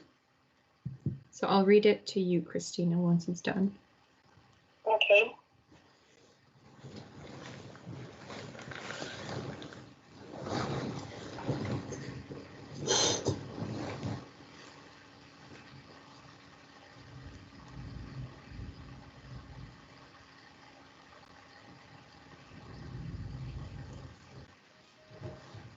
In the meantime, if any other people have questions, please feel free to raise your hands already, just so I know.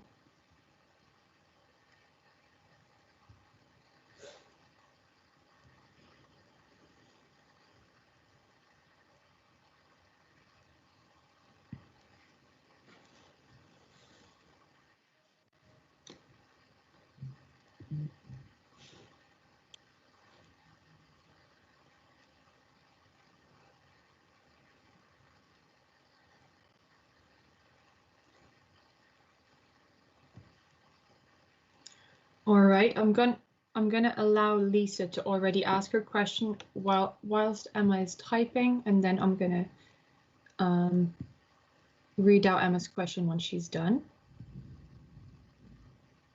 Lisa, you can unmute yourself now. Right, thank you, Merel. So, Kirsty, as you haven't held a position in Secretariat or EXCO before, how do you think you're going to make up for that maybe lack in experience compared to other candidates? Can I reply to this question? Yeah, the question was, as you haven't held a position on the Secretariat or EXCO before, how do you plan on making up for that lack of experience in comparison to the other candidates? So about that, I wasn't an EXCO member before in this organization, but I was an EXCO and co-founder of another organization. So I don't think that I lack of any experience. Plus, I'm working like 10 years now, so in many organizations and companies. So I don't think that I'm actually lack of any experience to work with people in international level as well. And I am involved with the SCOVI, which were a growth committee 2 years ago, and I think I did a great job. It's called as a secretary, as a social media manager, and as event manager this year. So I think that I don't lack any knowledge or anything else to compare to other nominees. Okay, thank you, Christina. I have a second question for you. Seeing that all presidential candidates currently running are from Europe and all mentioned inclusivity, without really mentioning other third world countries, how will you, as president, ensure that these countries are not left behind? Oh, great question. Thanks a lot. Yeah, especially about that, before I submitted my nomination form, I was looking a lot for organizations and any partners that are mostly around Asia, Africa, and America, because personally I believe that our members from Europe are having much more benefits from IVSA than the rest of us. And I think that I already proved, like in the last symposium 2019 in Morocco, that I'm trying to engage more people to work from other chapters, from other continents as well, like I did with Colombia and IVSA Mexico, Torreon, who are running now who were running for the symposium. I was talking with them. I was actually like even begging them to run for a symposium or a congress because I wanted much more chapters to be involved. Because since I am in IVSA, I have never felt any people who want to, or chapters who wants to run about for this position or to help to host any of our big congresses. We had the two presidents that I can remember that we have from another continent were Malcolm from Malaysia and Anil from Turkey, but it was a long time ago, and I feel really sorry that we don't have so many people running for any position at all, especially from another continent, such as Asia, Africa, and of course Latin America, because we do have from Salma. All right, thank you for your answer. Is there anyone else who wants to ask a question to Christina? Please raise your hand now.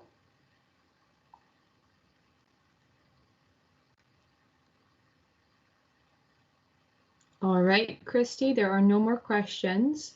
So I'm gonna oh, stop. There is a question. Sorry.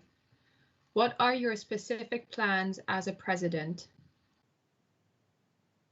Okay, great question. Thank you. So about my specific plans, since we are in current situation during the pandemic, I think that we have to work mostly on, first of all, on our committees, because I think that committees are lacking of interest from our members. I'm not sure that all of our members are familiar with all of our activities, of all of our committees, and I think that we have to work more on that. And so one of the other projects that I want to do this in the next term is, as I said in the previous question, I want to find more partners, more sponsorship from areas such as Latin America, Africa, and Asia, because I want to members from these continents to find more benefits, even scholarships, because as we know, except like the scholarships that we have in Europe, we don't have from other continents, and except Cinco, which is happening twice a year and costs 2,000 euros.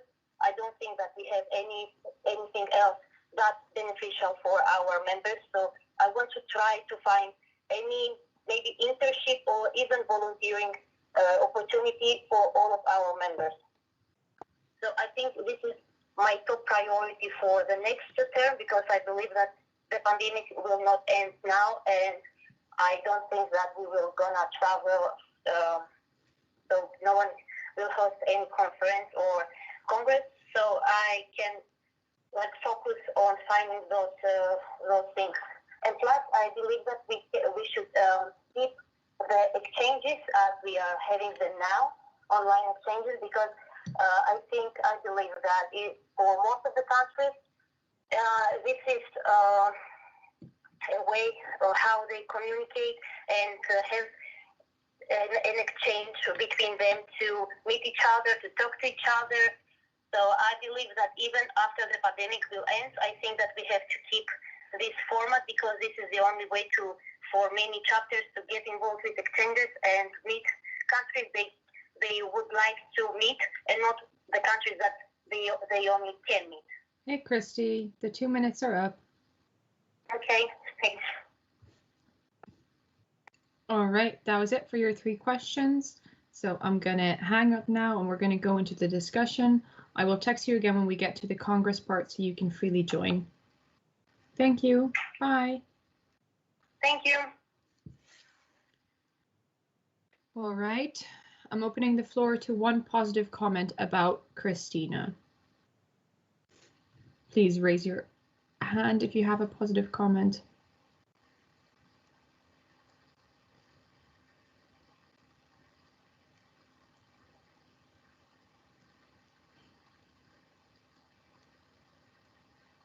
Please raise your hand if you have a positive comment to make about Christina. All right. I'm going to allow you to unmute yourself. You had some issues with your microphone previously, so you can try again, or you can type out the positive comment in the chat.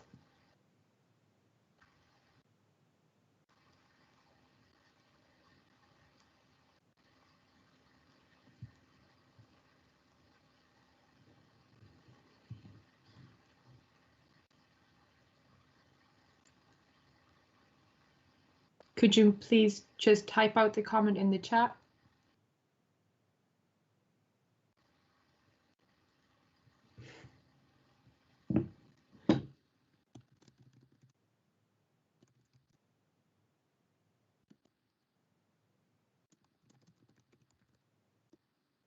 All right, so we're going to get one positive comment in the chat, and then I'm going to open the floor to one negative comment about Christina in the meantime.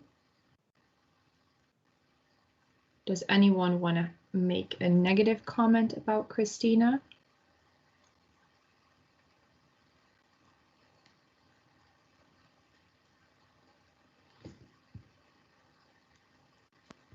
No? All right. Then that was it for our president Lauren. Gonna allow you to unmute yourself.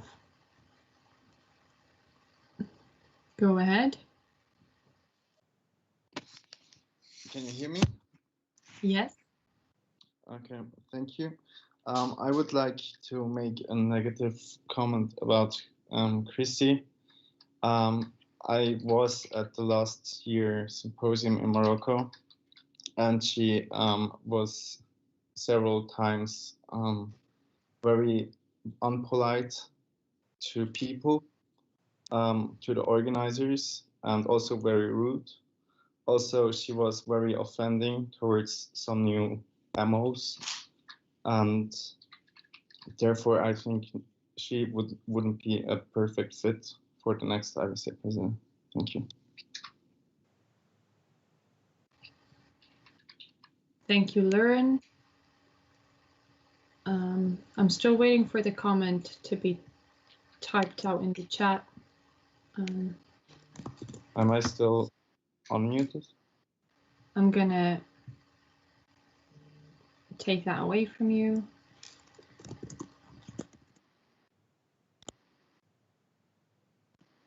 It seems like the person who wanted to make the positive comment has quite a lot of technical difficulties as well.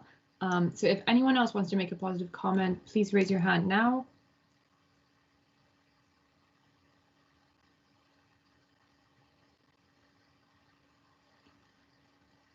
Javier, you can go. I'm going to allow you to unmute yourself.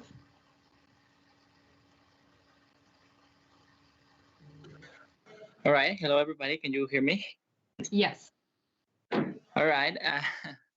I was just going to say, I don't know, the opposite that Lauren said, because during the IVSA symposium in Morocco, I saw how Christy was like super committed to new members, especially with me and I don't know, members from my region. She was like super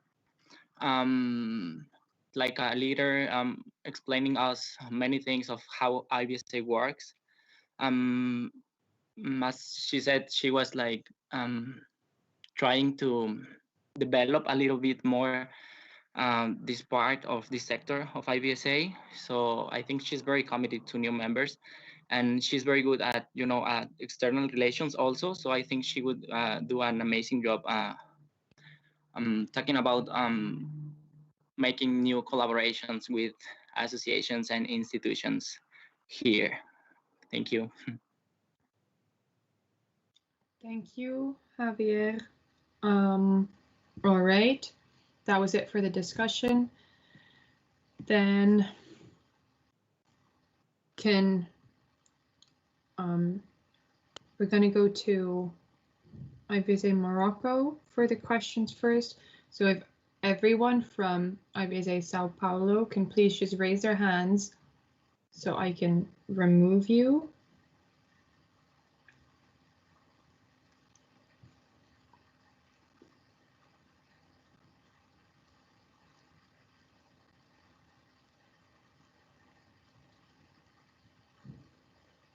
Can everyone from Sao Paulo, IVSA Brazil, please just quickly raise their hands?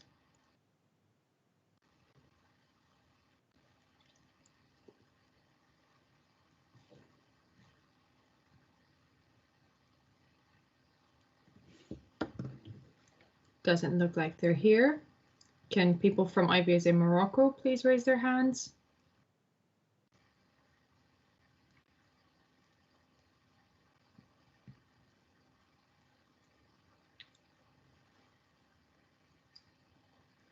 All right. Which one of you three is going to be answering the questions on behalf of the organizing committee?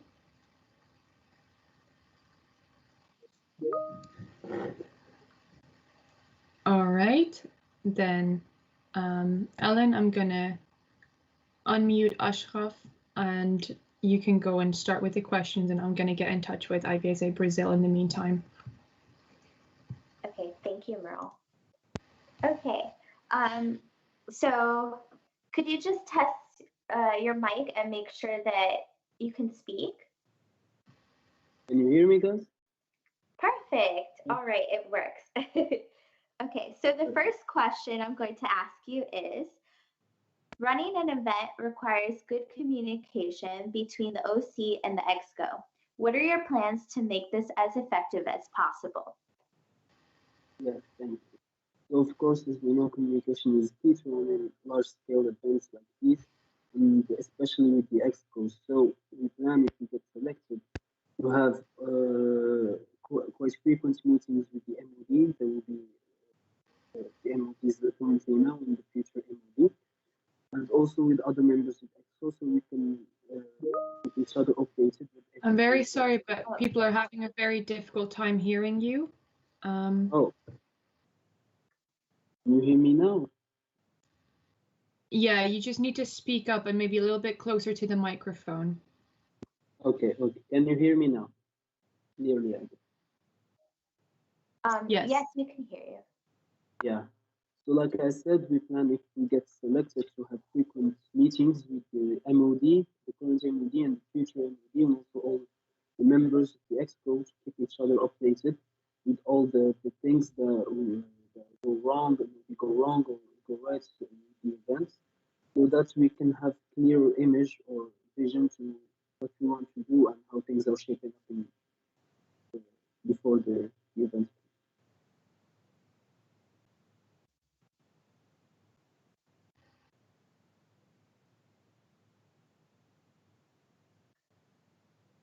All right, Ellen, next question. Okay, so the next question is, often things during the event, so a couple of members still have a hard time hearing you. Could you try to get closer to the mic, maybe? Maybe I could try to raise the volume. Yeah, maybe try the volume. It kind of sounds a little bit choppy.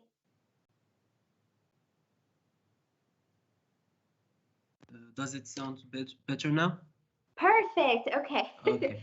Could you repeat your answer for the first question? Okay, of course.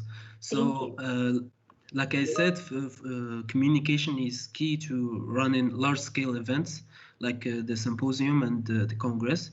And of course, if we get selected, we will have frequent meetings with the MOD, the current MOD and the future MOD, also all the EXCO members, so we can keep each other updated with all the news, if something goes wrong, so we can seek advice maybe from other experienced member, and if we need their help for something. So like that, we can have a clear idea or vision of how our event is shaping up, so we can avoid all mistakes going further forward. Okay, so second question is, oftentimes during the event, the OC members become very stressed and overworked. How will you ensure all members are getting their tasks done without being burned out? Yeah, so for this, also for our experience hosting the symposium, I know this is quite true, having a lot of stress during the event, especially when we have to have long days of work and we were quite understaffed. So our steps will be to have communication between our members so everyone can know their correct tasks and do them the right way. And of course, we can have enough members in our OC so that if we don't overwork the OC and we have maybe if the OC gets tired or something or very stressed, we can let them rest a bit when you have other members who can do their tasks so that we can avoid overworking our members. Okay, thank you. And the last question is, what is a challenge you anticipate will occur while planning to host this event? And how do you plan to overcome this challenge? I think we will face many challenges. I think we will, while we are managing the budget, we will have surely some budget problems we need to sort out, and also during the event because we hope to have a quite large number of delegates. So I anticipate this is some of the problems we will face, and to overcome them, we will use our experience because our OC will have many returning members from the OC of the symposium. So we can use our experience also so we can overcome these problems. As for financial problems, we are confident we can find sponsors that they will help us overcome these problems. As for running the event itself, I think we can manage with our OC. Okay, thank you. So that is it for the 3 questions from the committee.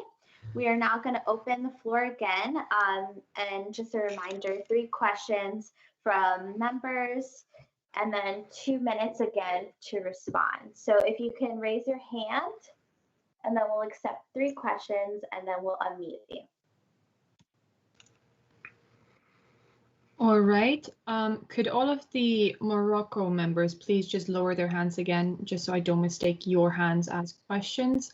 I see a hand from Salsa, so I'm going to allow you to unmute yourself. Please unmute yourself and ask the question. Hello, I'm Salsa from IVSA Indonesia. Can you hear me? Yes. Yes. So my question is that you said that you are confident that you will get a sponsor for the upcoming Congress, but we can see here the COVID pandemic is like, we don't know how or when it will end. And as in my experience as the OC for the supposed to be the symposium, it is very hard to get a sponsor and partnership. So do you have any strategies or specific plans to approach sponsors to fund the event? Thank you. Yes, thank you for your question. We already have a strategy laid out for approaching sponsors and a list of potential sponsors that we would contact to have the symposium as for the Congress, sorry. Because during this pandemic, we hosted a lot of events locally, and the sponsors here locally were very responsive and offered to help.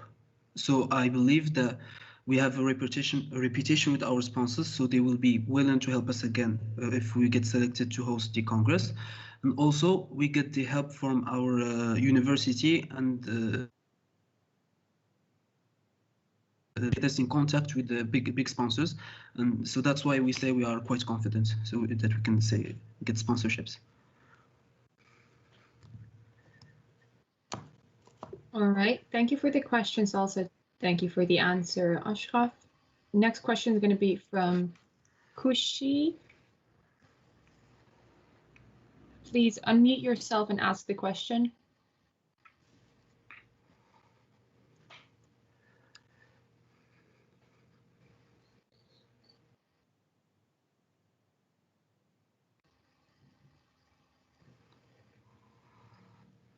Kushi, I'm not hearing anything, so I'm gonna give the floor.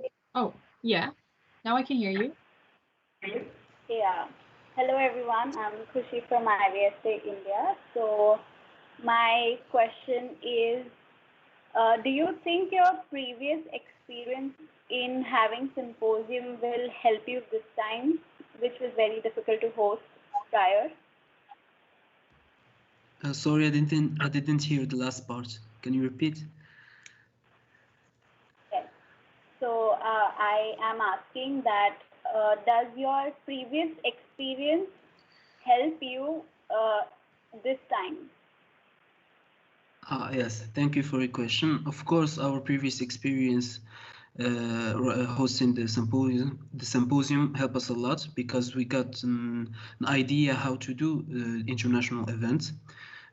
Big international events like these, and also most of the members that were in the OC in the symposium will come back to be in the OC for this upcoming Congress. So I think we can avoid some of the mistakes that we did during the symposium, and we can so we can make the things that work even better with our experience. All right, thank you for the question and for the answer. Last question is going to be from Luren. Please unmute yourself. Hello? Does Yes. it work? Dorian? Okay. Yes, it works. Hello, I'm Dorian from Switzerland, IVSA Zurich. I have a question about the equine conference. As far as I know, it's gonna be at the same time of that year, or in the same year at September. And I wanted to ask you how you're gonna manage those both events being at the same place and same time with only one team. So for the equine conference, it will be in September 2021, and the Congress we set the dates for late July 2022. So I think we have enough time between the two events, so we can do them both. And also, I think the equine conference will give us a lot more experience and help us for the upcoming Congress. So I think it's a strength that we have two big international events upcoming. All right, thank you for the question and thank you for the answer. If all of the Morocco, no, Lauren, the question is over now. Okay, can you please mute me because I don't know. Done. I'll also lower your hand. Okay, if all people from IVSA Morocco could please raise your hands again so I can kick you all out. That would be awesome. All right, bye Jasmine, and bye Ashraf, and bye, oh, almost deleted the wrong person, Sahar.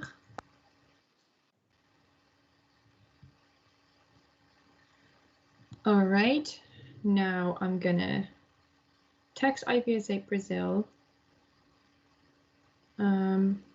that they can join in a couple of minutes.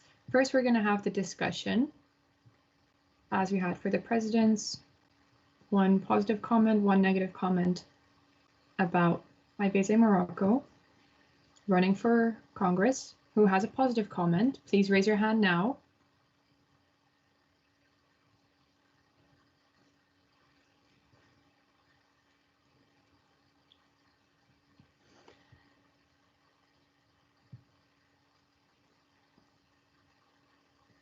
All right, Emma, if your mic functions now, you can try and unmute yourself.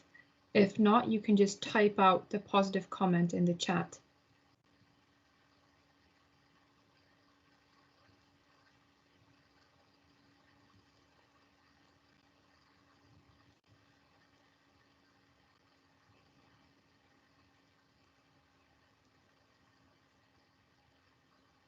I'm going to assume that you're going to type it out in the chat.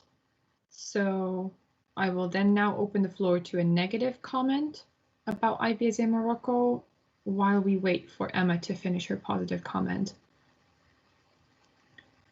Does anyone have anything negative to say about IVSA Morocco?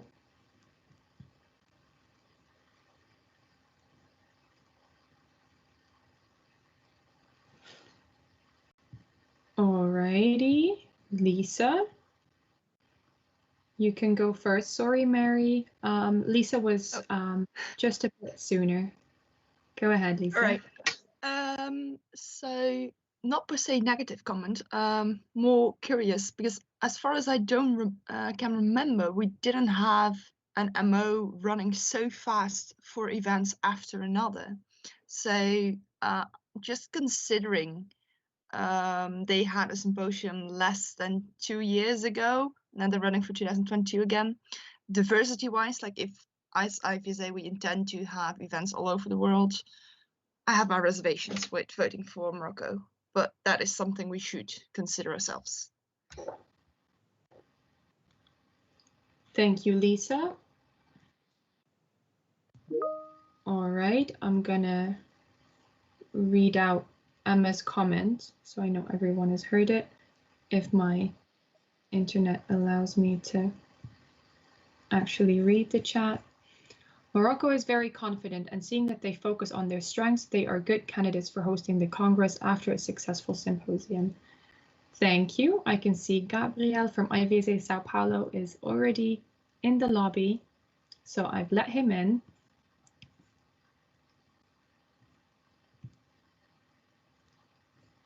Hi, Gabriel. Could you please raise your hand?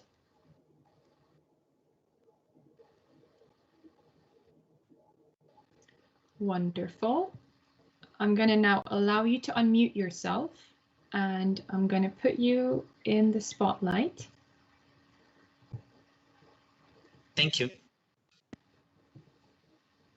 All right, Ellen is going to have 3 questions for you.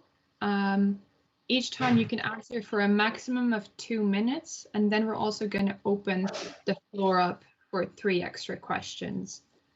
Okay. Awesome. Okay. Ellen, take it away. Okay, thank you. So the first question is, running for an event requires good communication between the OC and the EXCO. What are your plans to make this as effective as possible?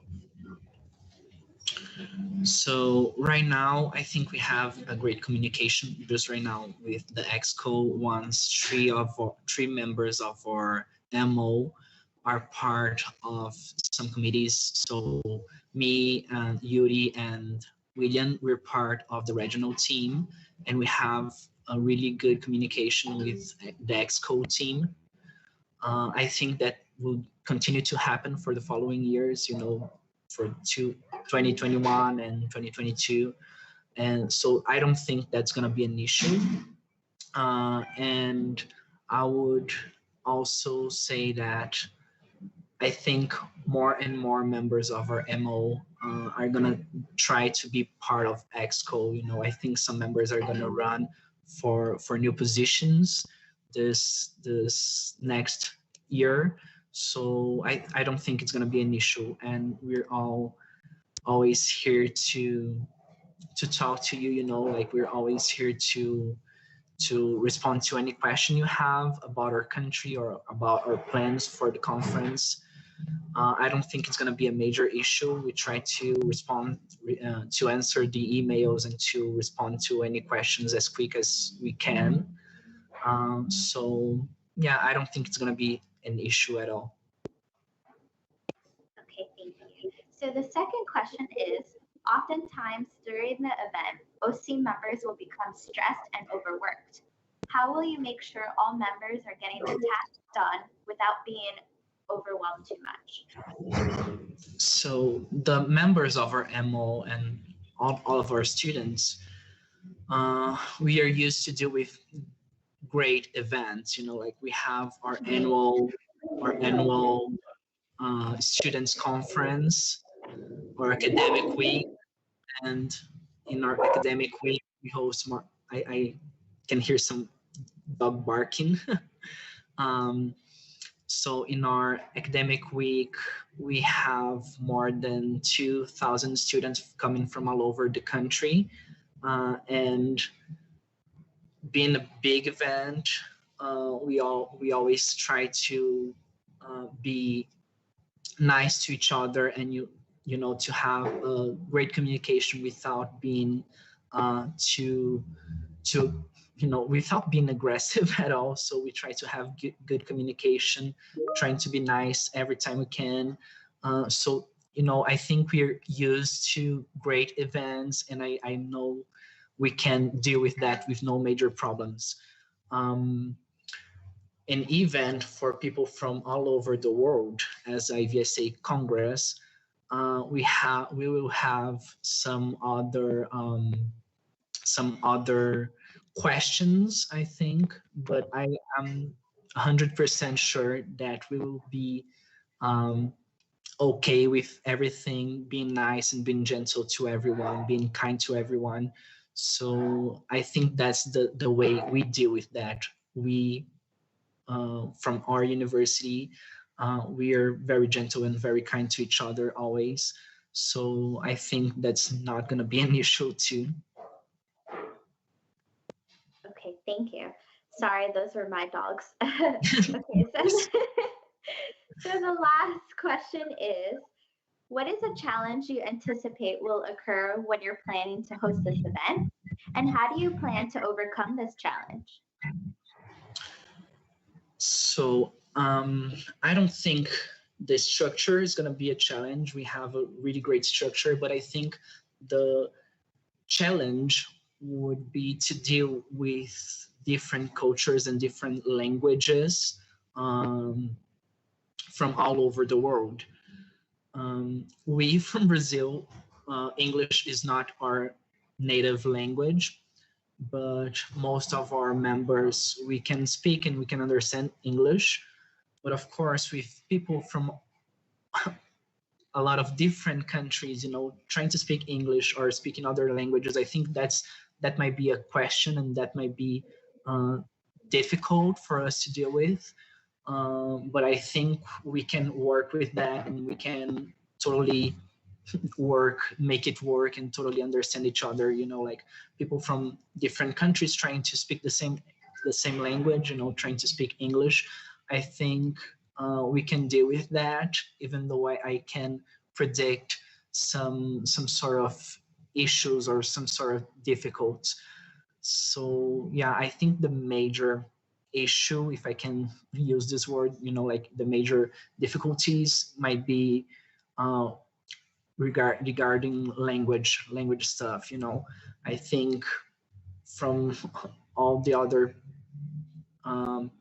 things we might think about, we're okay with that structure. We're okay with that. I hope COVID is gone in next year. So I really think we're okay with everything. Language is the thing that concerns me the most. Okay, thank you so much. So those were the questions from the committee. So like Merel said, now we're going to open the floor to the members. They're going to have 3 questions, 2 minutes again to answer. So if you can raise your hand if you have any questions, and then I will let Merel take the floor. All right, thank you, Gabriel, for all of your answers so far already. I can see a hand from Emma already. So Emma, if you would just type your question in the chat, and then I will read it out loud once I have received it. Oh, so fast. You were prepared this time. What measures or plans do you have in place to help and support MOs that will struggle financially to attend the Congress to benefit most from / attend the event? Sorry. So, okay, I think you saw our budget. Our budget is a little expensive. It's about €400 €400. for the attendees, but we're not counting with any sponsors. I think we might get some sponsors, and I think the sponsors will help us to make sure most of the MOs and most of the IVSA members can attend to the event. And I think, you know, Brazil is not an expensive country to travel. It's cheap. I would say it's cheap to travel to Brazil. So I think the committee, the Congress committee, will try to do the best to support the MOs to come to our Congress. You know, like I think some MOs that are struggling financially are probably from Latin America, from some countries in Europe, and from some countries in Africa or MENA, maybe Asia. But again, Brazil is not a country, a super expensive country to travel to. And we will try to make sure the sponsors can help us with that too. Our goal is to make sure that most of the MOs can be part of that. Thank you so much for your answer. Does anyone else have any other questions for Gabriel? Please raise your hands now. Or well, for IVSA Brazil. Vincenzo. Oh wait, I need to allow you to unmute yourself. All right, now you can go. Hello, Gabriel. So yeah, I'm really happy to see that finally Brazil is moving on, because I was there like 2 years ago for my thesis in the USP. But my question is a little bit different. I love Brazil. I've been there. I love the people. And have you are you aware that many difficulties can get in your way? So do you have a well-prepared OC team? Have you contacted a previous OC team or MOD to understand how to handle the delegates? And that is my question. Parabéns, and hopes to see you and come back to Brazil. So, okay, I contacted Javier from Mexico, so they're working on the symposium. So Javier is always trying to help me with everything. We're gonna contact, for sure, we're gonna contact the OC members from the past events. And I talked a little with Nabila about it, but for sure we're gonna contact mostly everyone from the exco and you know, like get a lot of different opinions about everything and try to work together with all the members we can, you know, like try to have different opinions and different perspectives, because I think that's the way we can work better and grow, you know, like trying to deal with different perspectives and trying to understand that different people can work better than just like one mind. So yes, we've contacted Javier from Mexico, and we're trying to work with them to see how they work on their event, and then try to do the same. If it works, try to do the same for our event here in Brazil too. We're very similar. I would say we're very similar, you know, Mexico and Brazil. So I would say we will follow the steps from Mexico. And just wanted to add that the prices you saw on our budget, they're a little more expensive because of the pandemic, you know, so that's why they're a little bit high. All right. Obrigado, thank you. You're welcome. Let's see. Is there any other question for IVSA Brazil?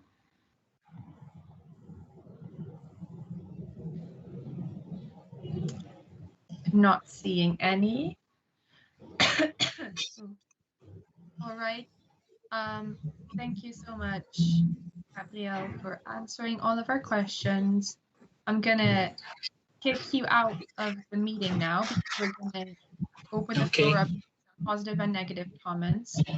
But thank you for being here. Thank you. Bye. Bye.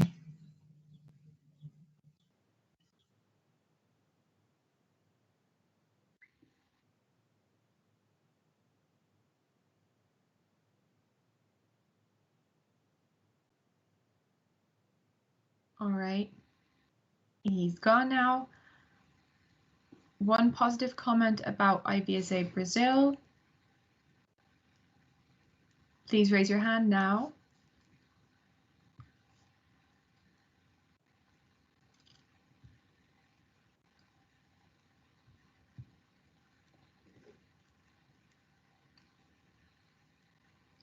All right, I'll let Vincenzo go because I think he was first.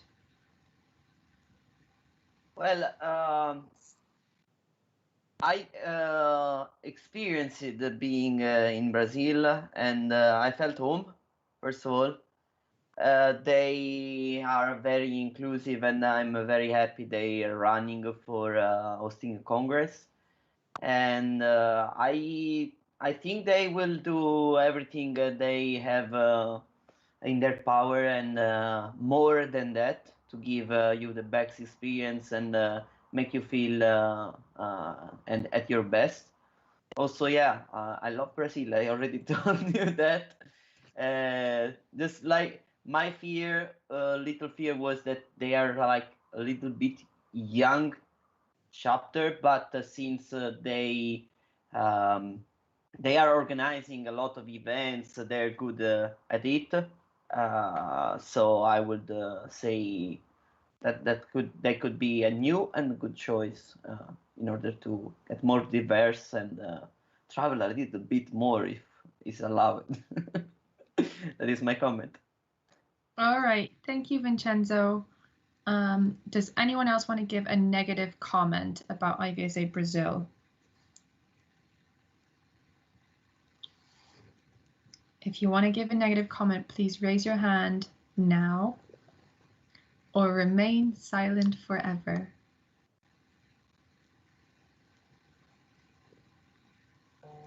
Not seeing any negative comments. That's good news. All right, then that was it for our nominee hour. Please hang around for like one more minute. As Ellen had already mentioned, the Secretariat candidates and the Regional Representative Pacific candidates will not receive any questions today because they're going to be automatically elected since they all have run unopposed. So still do check out their presentations and their nominee forms if you haven't done so yet. Same for the candidates that have just presented themselves to you. Have a look at their nominee forms, have a look at their speeches, and then make sure that you are very well prepared when we're going to have our elections on the 28th. Now I'm spotlighted. Thanks. Let me see. I think that was all I wanted to say. As always, things kind of run a bit late, but I really appreciate all of you being here and being so proactive, asking questions. So thank you so much. And then I'm going to let you all get to sleep or to your afternoons or whatever time zone you're in.